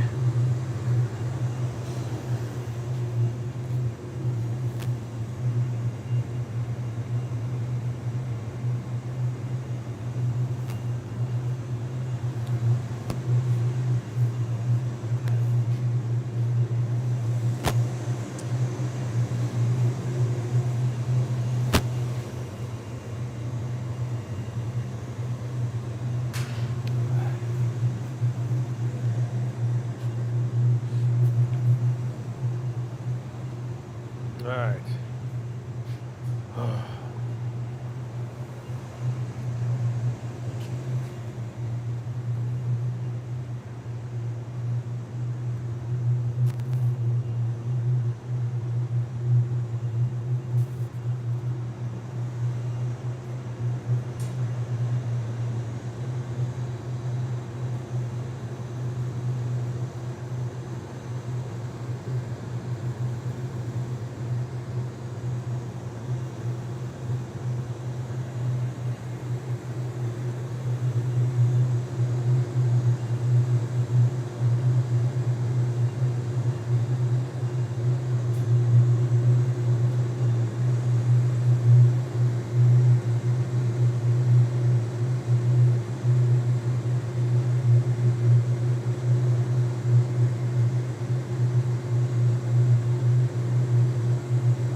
Not a lot of green in here right now, but it should be okay.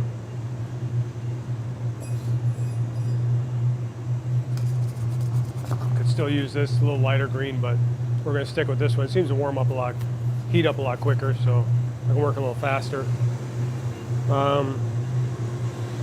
Depending how big this one is, maybe we'll go to the bigger rod to gather for the stem. If we do get a nice size pumpkin on this one, then I'll try to use the bigger rod, and we'll try to get more of a wrap on it without melting that stem down too much, like I usually do. The more loops I put on it, the more I feel like it melts down, or there's a bigger chance for it to melt down.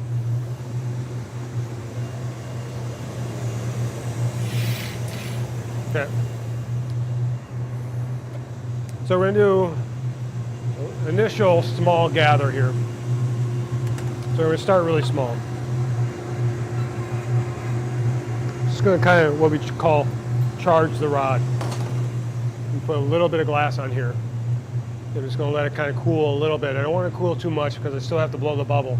So I don't want it to be too cold. I can't blow a bubble on it. But I'm going to let it cool so we'll support at least a little bit more this time around.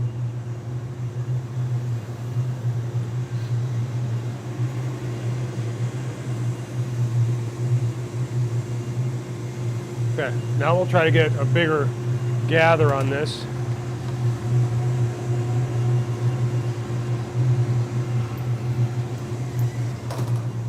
There. So now our initial bubble is going to be a little bit bigger than usual. This will give me a considerable size more on the next gather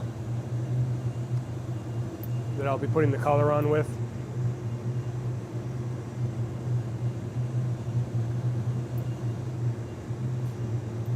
Just chilling the sides so the bubble goes out the top, not out the sides. Go up, through the center of the glass as opposed to out and blowing out the side too much. But puff some air, cap with my thumb, let it expand. Hopefully I didn't let it chill too much that this bubble will keep going. There it goes. Okay. This is a decent sized bubble right now. So when I gather on this, it's going to be a decent amount of glass for this. Thank you for following, Emily. Appreciate it. Appreciate it. Thanks for stopping in. I'm gonna let this cool and I'm gonna gather on it. We're making a pumpkin right now. I'm attempting to make a larger pumpkin than I usually do. So this is gonna be a little more difficult for me, and this might be a failure. I'm expecting it to fail in some aspect, since I'm kind of pushing the envelope here for my abilities. So it could crack, get too cold. I might lose control of it. We'll see.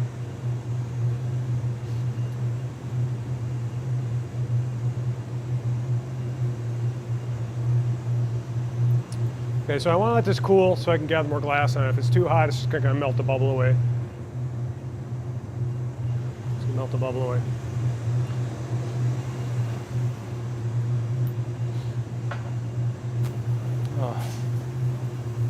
So I'm really letting it cold. I don't want it too cold, but I'm letting it cool enough that I'll keep control of it after the gather. So behind this shield there is our furnace. That's where I gather from. That has the molten glass in it. So I'll be gathering out of there. Holds about 350 to 400 pounds of melted glass. The furnace itself runs about 2100 degrees. It's pretty hot. Our glory hole that's over there is about 100 degrees hotter. So this is almost too big for this thing of color here. So I'm just going to dip it in here and pick up this color. This is going to become a pretty big size pumpkin, I think. Should be somewhat of a decent size. Kind of depends on how well I can shape this and push it out here. So I'm going to melt that color in right now. Then we'll have to block it at the bench there.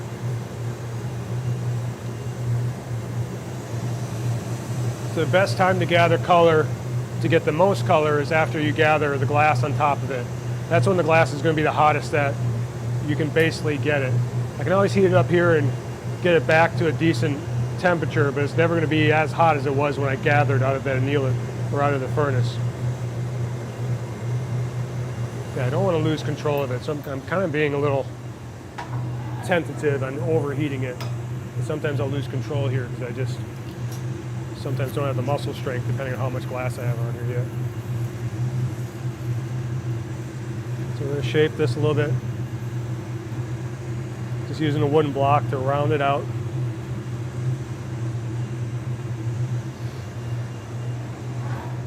Do a puff of air. Now because of the mold, I got more glass in this, I can't puff it as much. I'm getting nice and hot and go in the optic mold. I'm going to try to let it stretch in there and stretch out the neck so I can thin out the neck a little bit. But the optic mold's only so big, so the fact that I have more glass, that means I can't blow it out as much, and I have to wait and do that after I go in the optic mold, or I need a larger optic mold.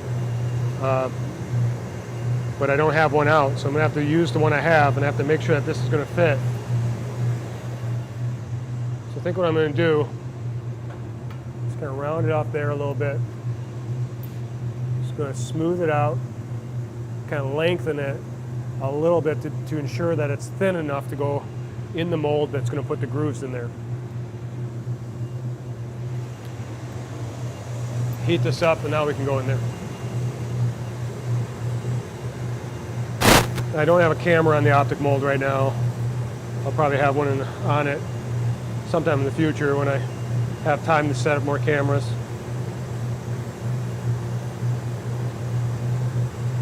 Gotta get it nice and hot.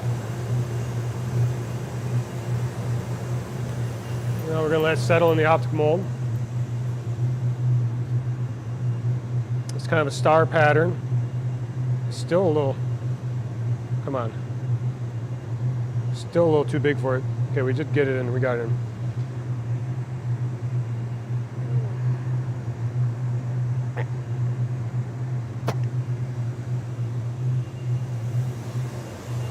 Now, one of the problems about the size of the optic mold, it's also going to kind of limit the size of my pumpkin, I think.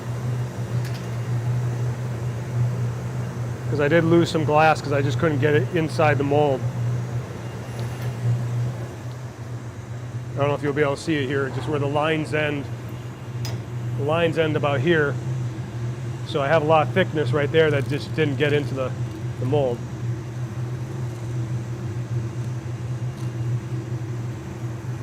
But there's still a lot of glass up here. And now it's just kind of see how much glass we have here and how big we can get this pumpkin.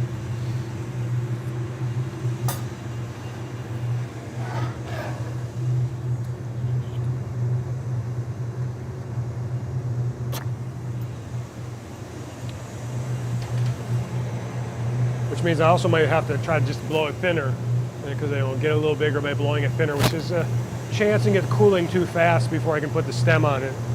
But we'll see.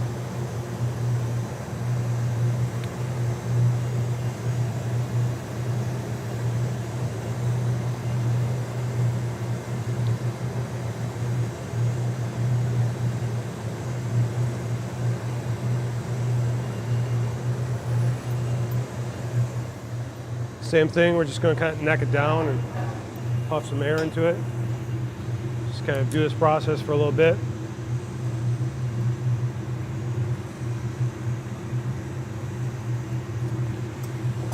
So right now I'm dealing with about 1500 to 1800 degrees, I believe.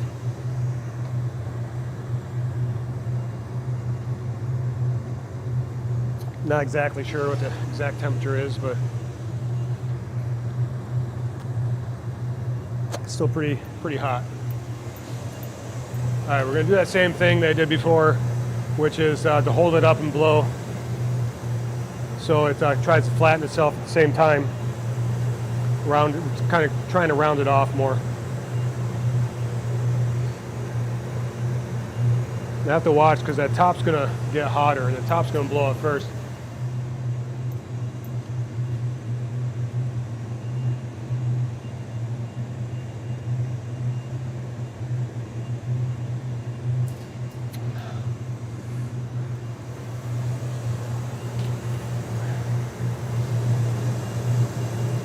Check it to see. I'm not sure how thin it is right now.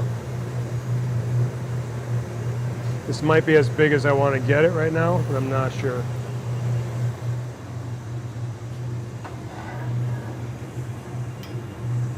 Got to neck this down. Work on that a little bit. I really wanted more of the bottom to blow out, which I won't really be able to do now.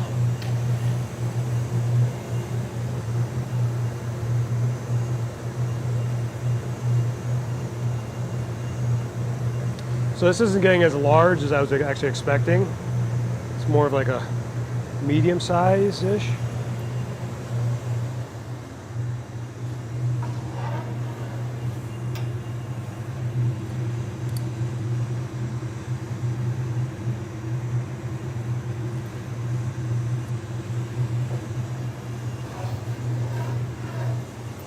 It could be like just slightly bigger than my last one, just heavier. That could happen too, where I just don't blow it out enough and think it's thinner than it is, but it's just more weight now.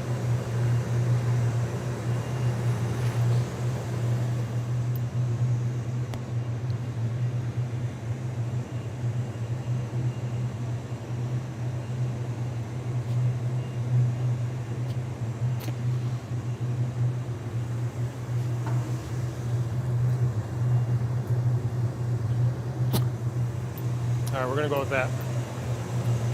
Flatten the bottom now.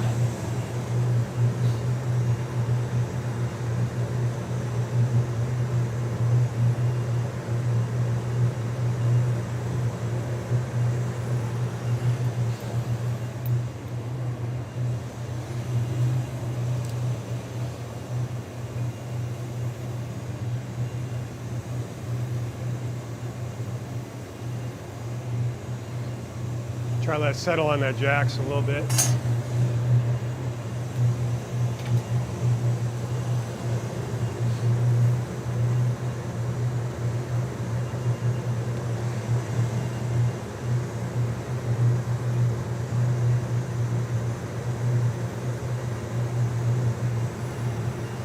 Whoa.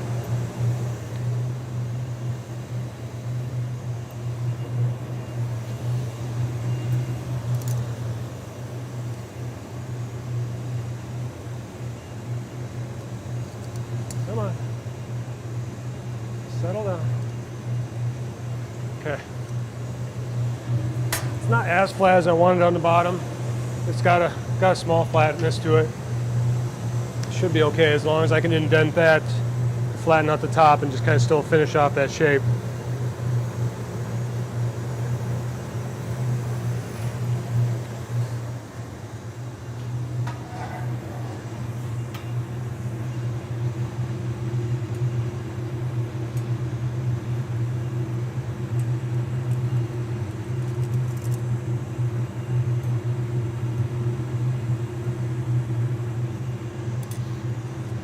It's not a huge pumpkin.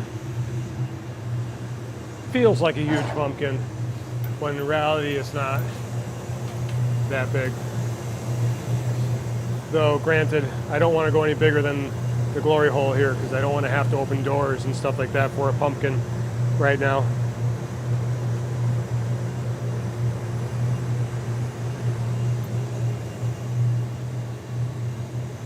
Still in the bottom center, indent itself.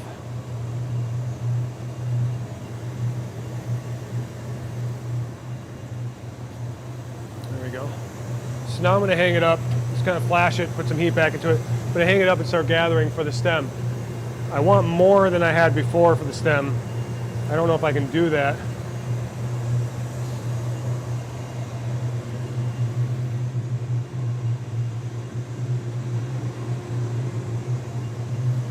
Hang it up. It's going to pull out that bottom a little bit. We're going to use a larger punty here. I don't know if I should.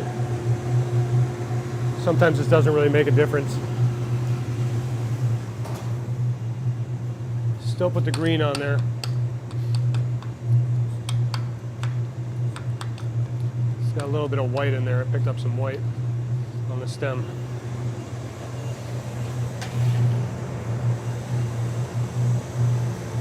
Melt that in. Go on the optic mold that we have. We can get it in there.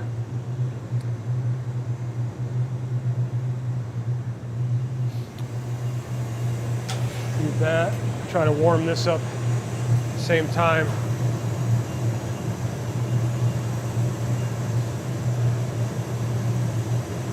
Get a little bit of heat back into it.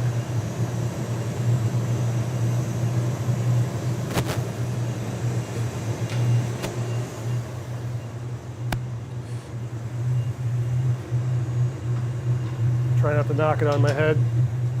Okay.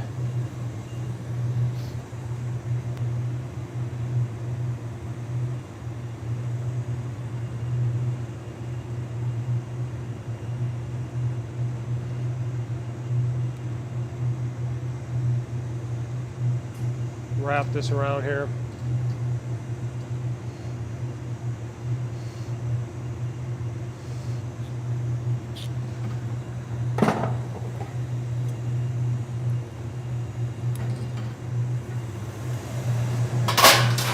Now I gotta try to see if this will not get over.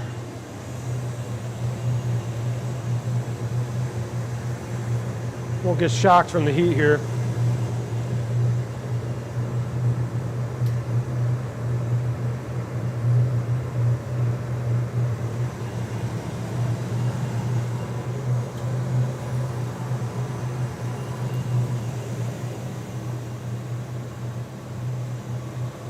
I don't want to overheat that stem.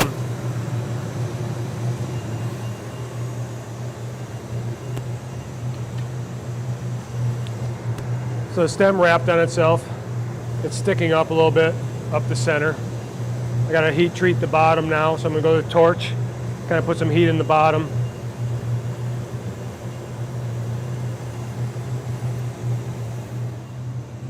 Which I'm sorry, he's off camera over here. It's just a hand torch. Try to heat it up, get it to indent again.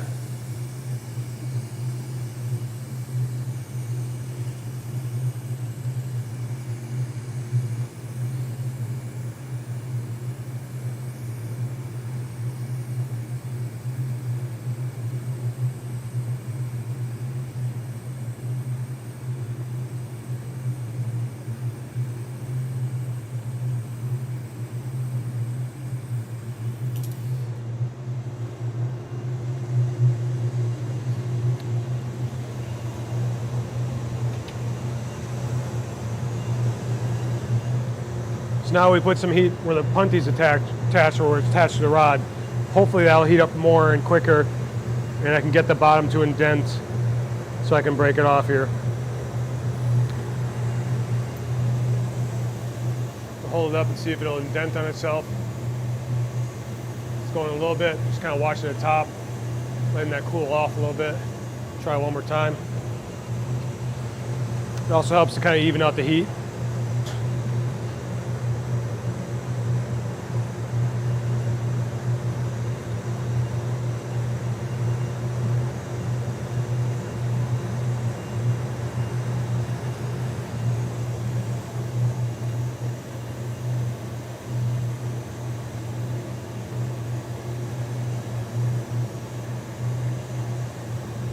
Kind of overheated at the top, so the stem kind of fell down a little bit.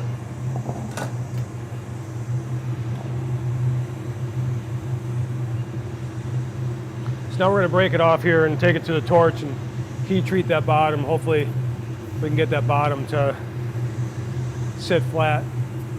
Otherwise I'll have to grind this bottom.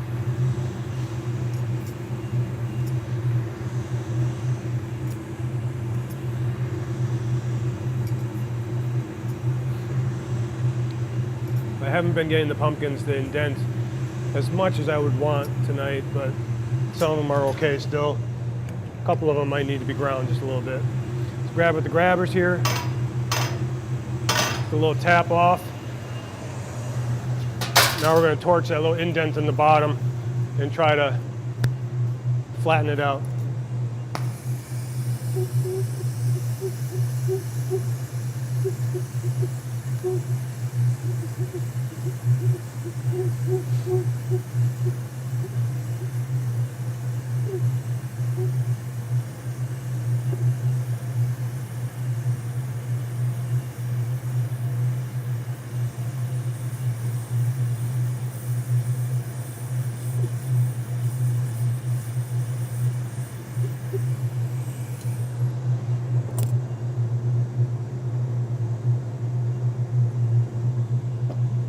Kind of overheated it, but we'll go with it. Now I can put it away as long as I don't drop it, as long as there's room in the annealer. There, son, that one got put away. That was a heavy pumpkin, so there was a lot of glass in there.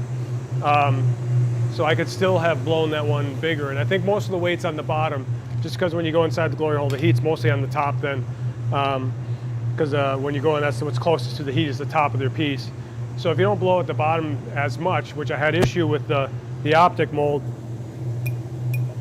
the optic mold's still too hot to pick up, so I'll pick up a different one here. But you can kind of see how shallow this optic mold is a little bit.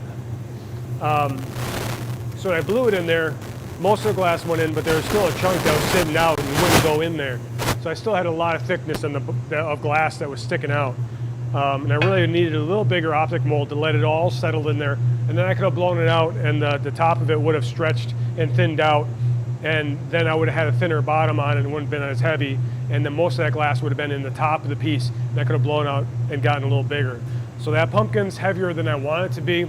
It's not too bad, it is heavy, but when working with a larger pumpkin, I'm gonna have to decide that I need a bigger optic mold, or I need to decide how to go in the optic mold differently to make it work, whether or not it's going in earlier before I blow the bubble too much or not. But I should probably be using a different optic mold, just slightly bigger. Like this one's a taller one. I probably should have used this one instead, just so I can stretch that glass in there. And then it'll thin out the bottom. And then most of the glass would have been in the piece as opposed to losing it some on the rod. Because whatever's on the rod gets thrown away, and then you lose money if you have a lot of color into that little on the moil or whatever's on that rod. It's the same thing with the piece there. Most of it's on the bottom, made it really, really heavy. Granted, it's got a heavy bottom, so it's gonna sit nicely and not roll around, but it's heavier than I was hoping for. So that was the 6th pumpkin of the night. I had 5 pumpkins. I wanted to try a bigger one, so that was the bigger one we tried tonight. It still works. I think I overcooked the bottom with the torch, which discolors it just a little bit. So the part that sits on the ground is a little discolored, and that's something I need to work on too. Is I don't have to torch it as much, because sometimes the torch will discolor by burning your glass, especially if it's not set correctly or things like that. So I might now switch to a couple drinking glasses just to finish off 825. Maybe I'll do something else. I don't have time to make several drinking glasses, so maybe we'll make one more something. One more something. What should I do? What is that something? I don't know. I don't have a lot of space in the annealer too, so it still has to be somewhat small. I'm gonna put away the orange. Thanks. Thanks for stopping in, and thanks for inviting me to the Discord and things. I appreciate it. Yeah. So usually, sometimes I have more cameras. I'm trying to do glassblowing every Thursday night. Usually I have a camera on the glory hole, and then I have been setting up a camera on different things if I can. But I set up quickly just to get to work today. But I'm just happy to be in the shop. Okay, we'll put the orange away. Now, what do I want to make?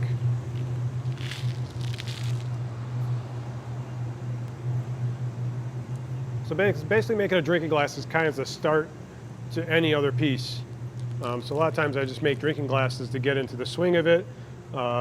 Drinking glasses are kind of good sellers in the shop.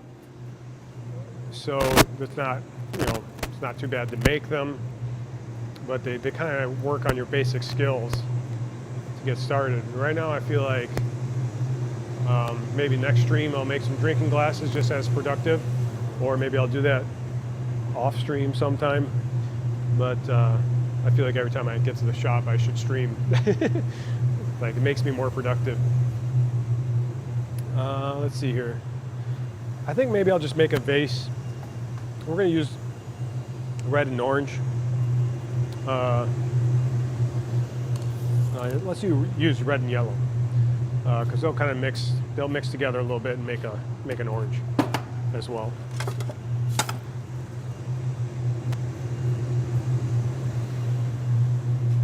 Just gonna make just a basic vase, not too big, just something small. Hopefully it doesn't take me too long. All right, we'll preheat that. Hot glass will stick to hot metal, so if I don't heat the rod up too much, sometimes the glass won't stick to it and will either fall off when I'm trying to gather it, or it chills the glass when you're gathering that I can't blow the bubble once I start blowing the bubble. So I always want to preheat the rod and get that warmed up. I'm going to grab a quick drink of water.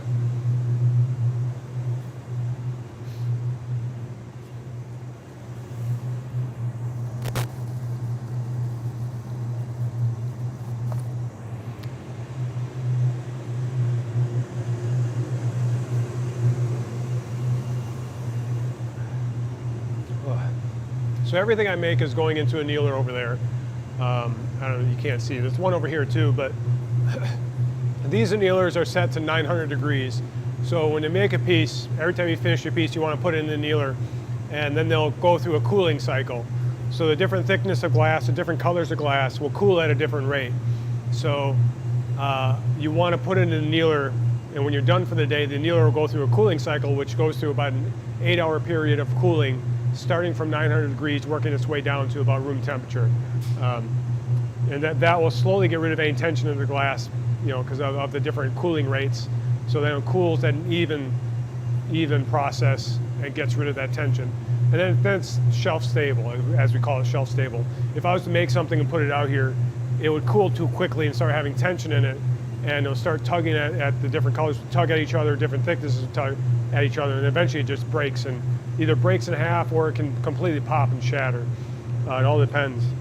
If I make a bowl and it has a rim sticking out and I just set it here, that rim is so thin it'll cool first, and the rim will actually cool all and crack all the way around and just fall and break, and then the rest of it will, being thicker, that's been holding the heat longer, will stay longer, but then eventually crack as well and break in half and all that stuff. But the thinner parts will cool quicker and break off first. So that's why we want to send them to the annealer and get rid of that tension. And there is a little like sheet, and I can't remember what it's called, but it's basically like a piece of plastic or piece of glass that you look through. It's kind of like a filter and shows you if your glass has tension. So you know, if I wanted to, I could take my glass and look through it. And if I see rainbowing through that filter, then wherever the rainbow effect is, that's showing me that there's tension in the glass. And wherever it just looks clear or there's no rainbow effect, kind of like a prism or something, then you know there's no tension in the glass. It's kind of interesting how that thing works, but I don't remember what it's called because I don't use it very much, so I kind of forget what it's called. All right, we're going to do a little gather here. We'll kind of want to make a vase here somewhat quick.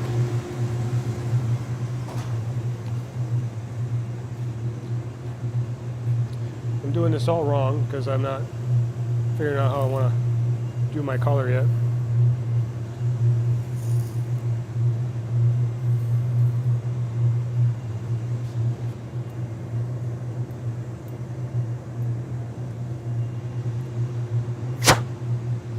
So I blow a little air in the rod here, cap it with my thumb. Moisture in my lungs that I blew the air in the rod has moisture. And as I cap it, that moisture hits the heat, turns to steam, and expands, and that's what creates the bubble. So I don't have to hold it up, I don't have to blow it. It just kind of creates the bubble on its own. And now I let it just kind of cool and wait to gather on it. We're not making a big vase, so I don't need a lot of color, but let's put some out here still.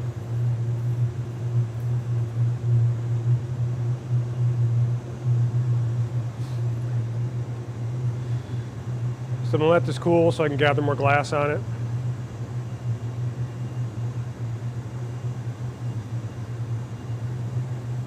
Okay.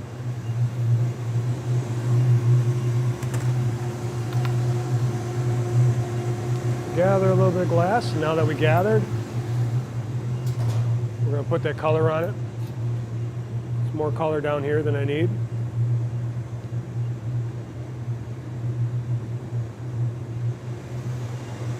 Melt that in. This is actually going to be a pretty small vase, so you know, little hands, little vases.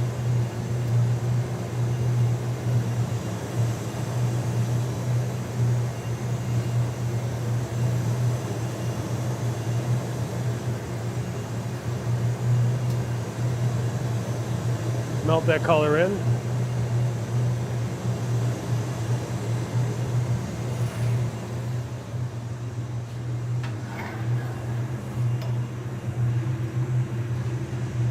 We're just going to kind of shape, round this out, blow that bubble a little bit. I think we'll still go in that optic mold to give some grooves to it. But a small puff of air just to keep that bubble round that's in there. Heat it up, we'll go in the optic mold now to give some grooves.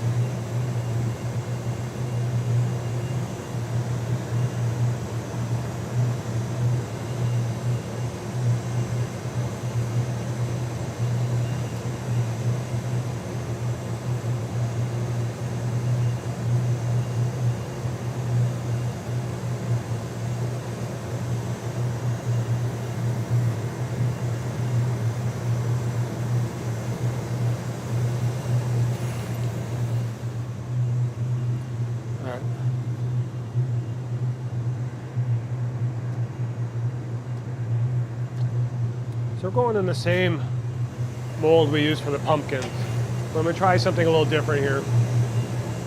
Now just to put texture in the color, I'm going to heat it up and try to twist this a little bit. So hopefully where those indents are will kind of fold and twist and kind of create a little bit of tension.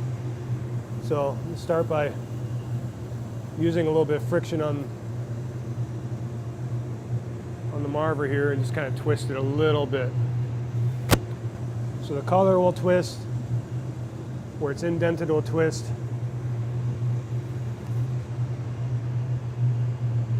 just gives it a little texture to the color itself. We're gonna heat that up now. We can start actually making the vase itself.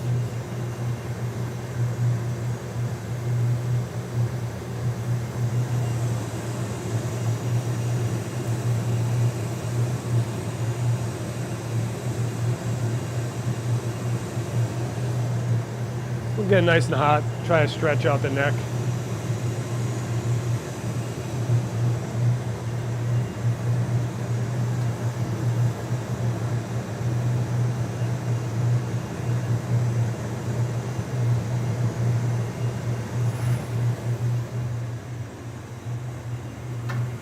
Just going to tip it down, let it stretch.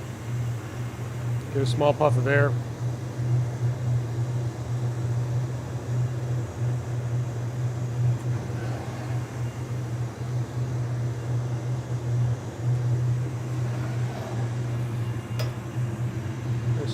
Start to make a line here. Probably heat it up and do it again one more time. Stretch it and stuff.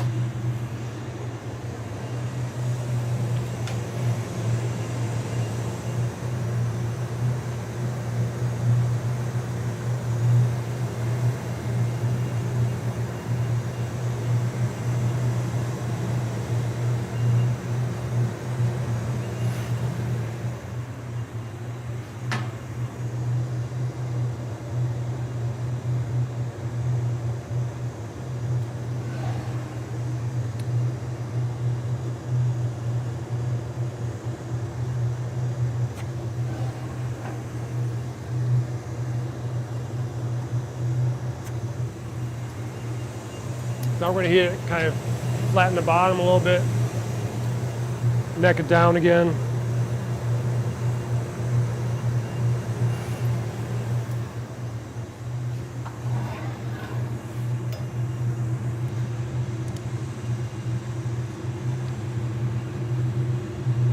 That's still pretty thick there, but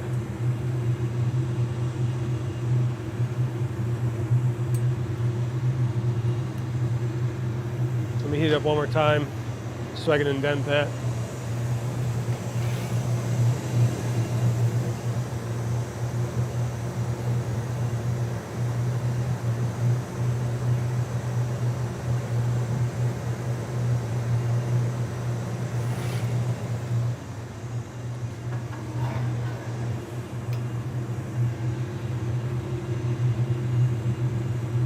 Just going to indent the bottom. That's where I'm going to attach the punty to it. So I just want to make sure that's flat. Put a little indent into it. All right, so I'm going to heat this up, attach punty to that end. We'll transfer this so I can open up the other end and finish off the vase here. Just going to even out the heat a little bit.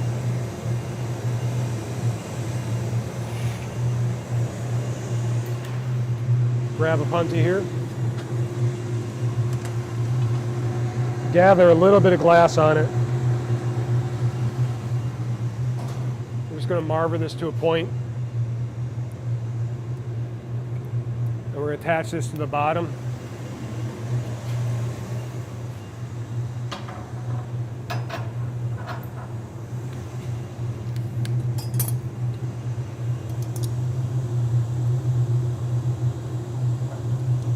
Try to center this up best I can. Let's see if this works now.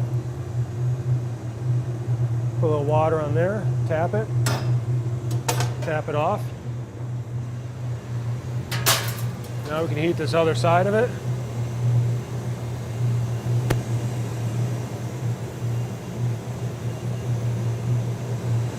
And now we can start opening it up.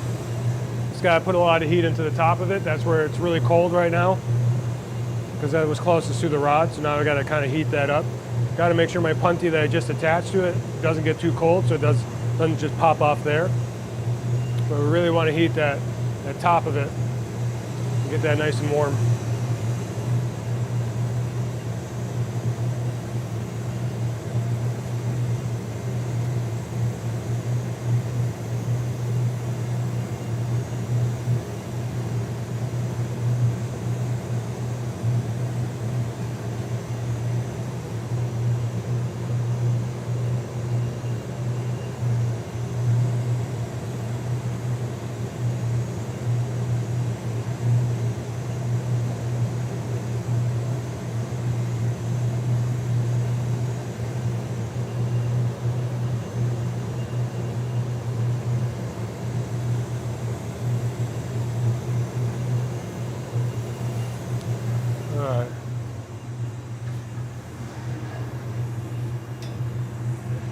thanks for dropping a lurk. I appreciate it. Thanks for stopping in. I'm almost done for the night anyway. I gotta get home to see my kids for bedtime. Just trying to finish up this vase here. Just gonna open this up a little bit more.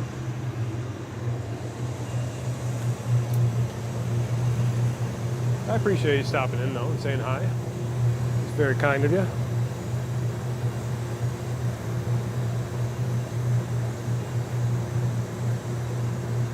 Yep, nice little vase. Nice little vase. Sometimes I like to make small vases. Like, I'm not always a big giant vase fan as far as like at my house.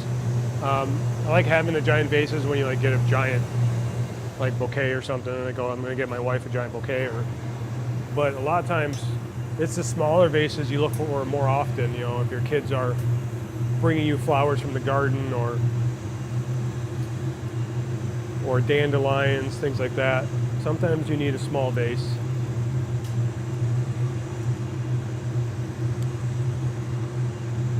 And so I like to have little vases. Maybe I'll flare it just a little bit more.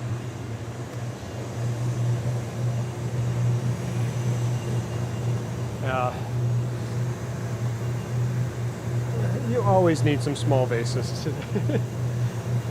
You know, or if the kid makes paper flowers or, you know, makes school project flowers, makes them out of, you know, pipe cleaners or something like that, then you have vases to put them in.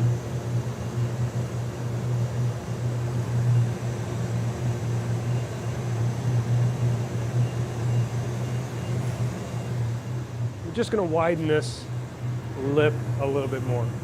And the more you putz with your glass, the more time something will go wrong. So I don't want to putz with this too much because most likely I'll knock it off the punty or something. I'm just going to widen this a little bit. But I think that's it. So there's your vase. So it's got red here, yellow here. So this would be a lot brighter. I'm hoping the colors will mix a little bit and give you a little bit of orange in the center. But it's mostly red and yellow. Everything looks orange when it's hot, so you can't really see the colors. You can't really see the colors till it comes out tomorrow. But you can kind of see with the colors how they swirl, but you won't really see the color itself, the intensity of it, till it comes out tomorrow. Sometimes it's hard to see which color's which. If I wanted to attach something on a specific color, sometimes with everything being a different shade of orange, sometimes it's hard to find that which color's which. You start to get used to it, but it still can be difficult. There's some paperweights I make where I have to push in with a little ice pick into certain colors, and sometimes those colors get lost. All right, so we're going to grab this. We're going to hit it with the torch on the bottom where it's connected to get rid of any sharpness to it, as long as this breaks off okay. Yep. And then we'll put it away. And this will be the last piece of the night. It does have one little swirl of white on the top. There's a little white got in there. Sometimes you get random pieces of colors in it. Hopefully I melted that enough. All right, so we put it in the annealer. And there we go.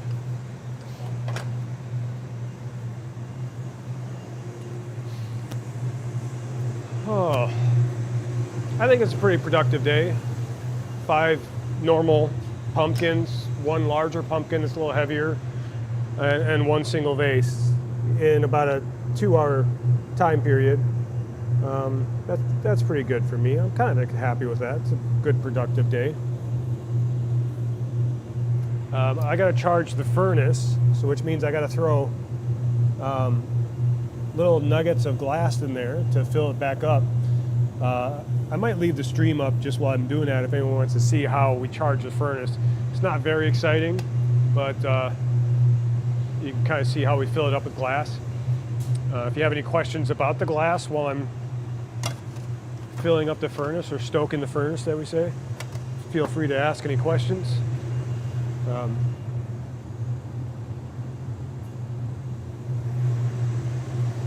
see. So I can turn this off. I'm going to turn off the glory hole because then it kind of, quiets down here a little bit.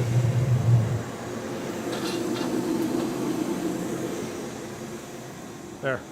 It's a lot of noise from that thing.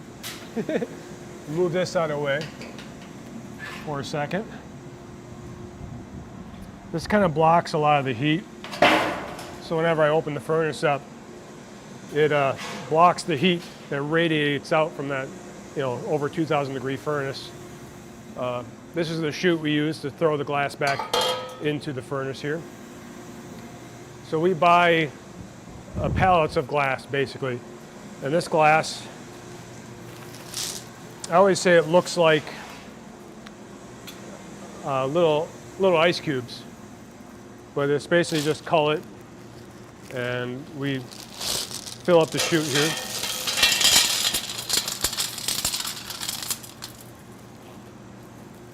And it's basically just little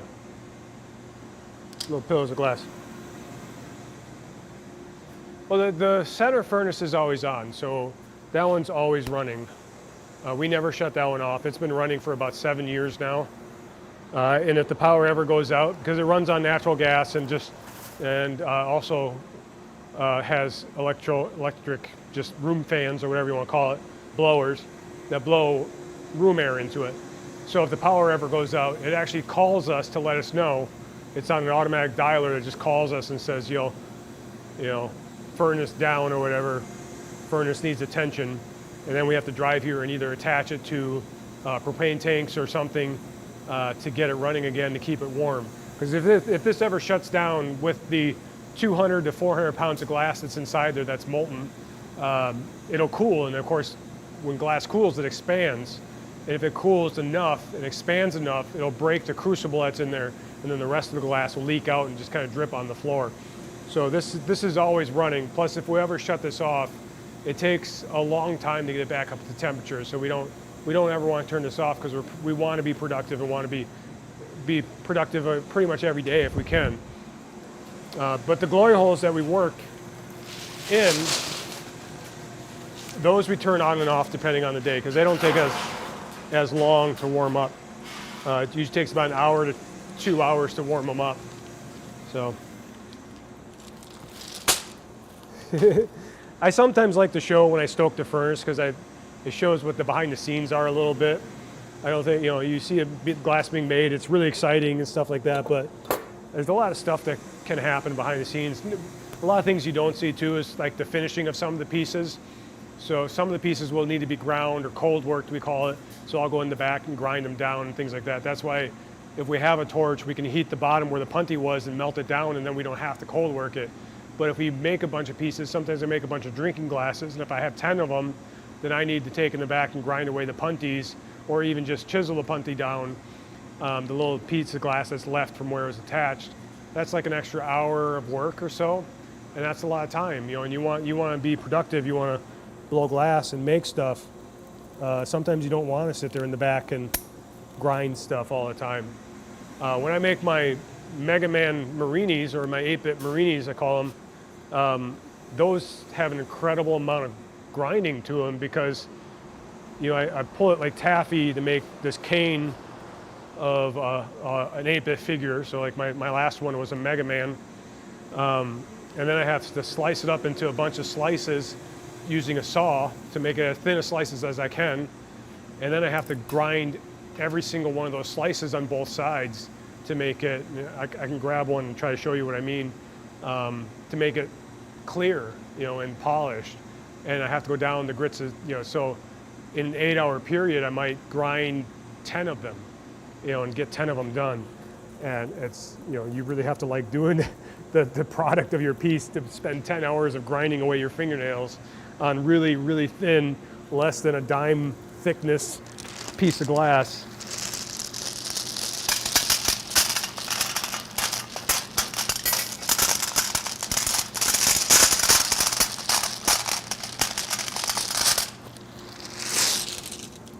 Because those things like are cool, but they don't really sell that quickly. So like for me to make them is more of like because I like making them. and I think they're really neat. I'll grab one to show you.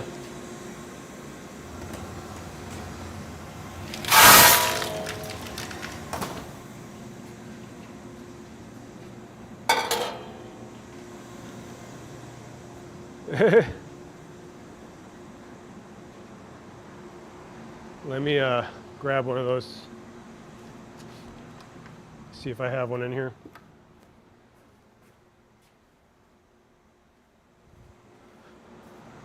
I think they're over here. All right. So basically what I do is I stack sheet glass to make a figure. And I have to cut, you know, and snap and stack and all this stuff of sheet glass to make an 8-bit figure. So this has already been pulled down. There's my Mega Man. So he was about 4 times the size of this. I heat it up and pull it to about twice the length. I cut it in half, and then I take the half, it's about like this, and I pull that down even smaller. And then you take the small cane that you have and you slice it into as many slices as you can get. And then you have to grind and polish every single one of those slices till you get what is basically a small piece of Mega Man. I use sheet glass because I feel like I can get the 8-bit sharp points on the edges, like really make it pixelized. I feel it's harder to do that on a torch. You can do the characters, I think, you know, and some people are really good at making the sharp corners and stuff like that, and it can be possible. I don't think people get as sharp of corners like this. But you can do it on torches and make Mega Man, make Kirby, all those kind of things. But it's more of the rounded cartoonish versions and not the pixelated versions as much. And I really like making the pixelated versions and trying to make them as sharp and clean as possible, which is really hard to do. And I'm trying to refine that process as best as possible. And I just kind of started doing that. My first piece was, I did Mega Man, I did the Holy Water from Castlevania. I tried doing the question block from Mario on the torch.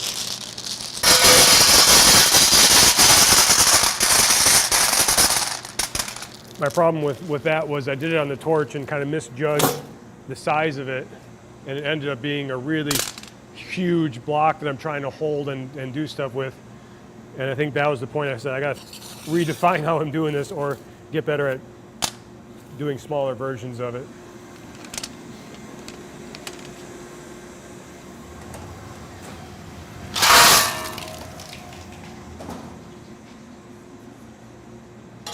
Let's see, how much do I want to put in here now?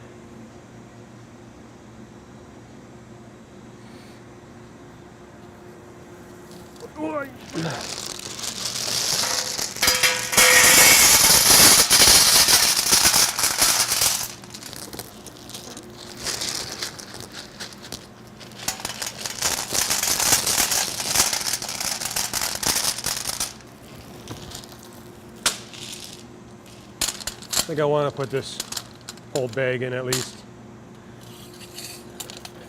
I don't think the furnace needs a lot to charge, but I feel like some of the glass blowers want to do a lot of work when they come in tomorrow.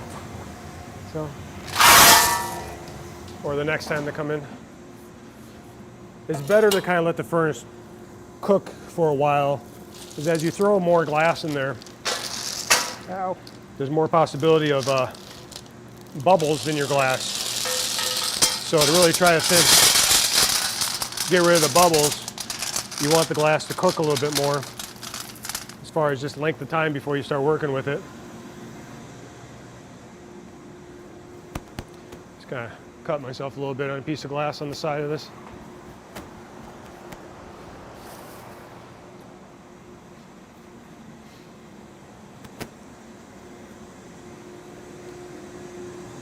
Just poked me. So the last one.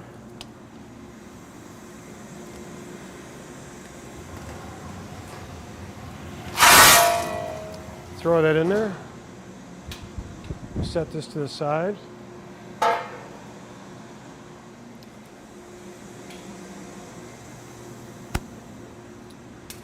Take this and kind of clean this off.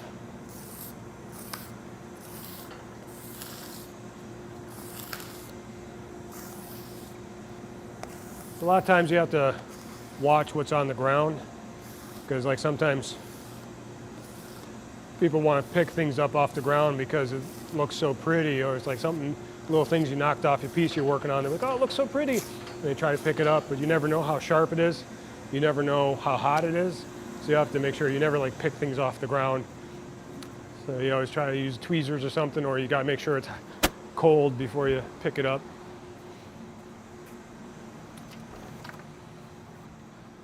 Just give me a second here.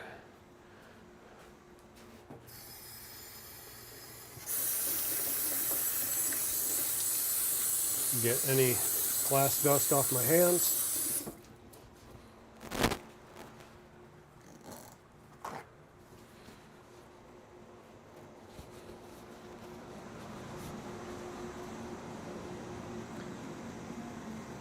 So now that'll cook overnight. Whenever they start working tomorrow, is hopefully it's melted down enough for them. So you kind of hope it's melted down. It'd be melted down enough. When you throw the glass in there, you try to throw it in the back as far as possible, so when people gather, they're gathering from the front.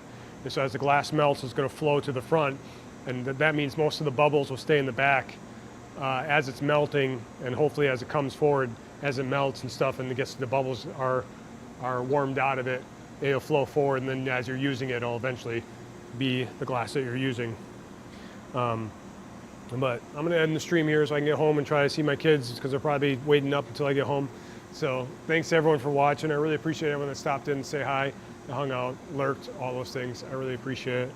We'll be back to glass blowing hopefully next Thursday. I'm trying to keep this a weekly thing. But yeah, we'll be back to gaming through the week, most likely, and then glass blowing on Thursdays. So if you only want to see the glass blowing, watch on Thursday. If you want to see some gaming, it's randomly through the week. But yeah, we'll see you around. Thank you for stopping in. Have a good night. Autobahn Joe, thanks for stopping in. Appreciate it. Have a good night. I'm not really going to raid anyone because I want to get out of here quickly. So thanks, everyone. See you next time.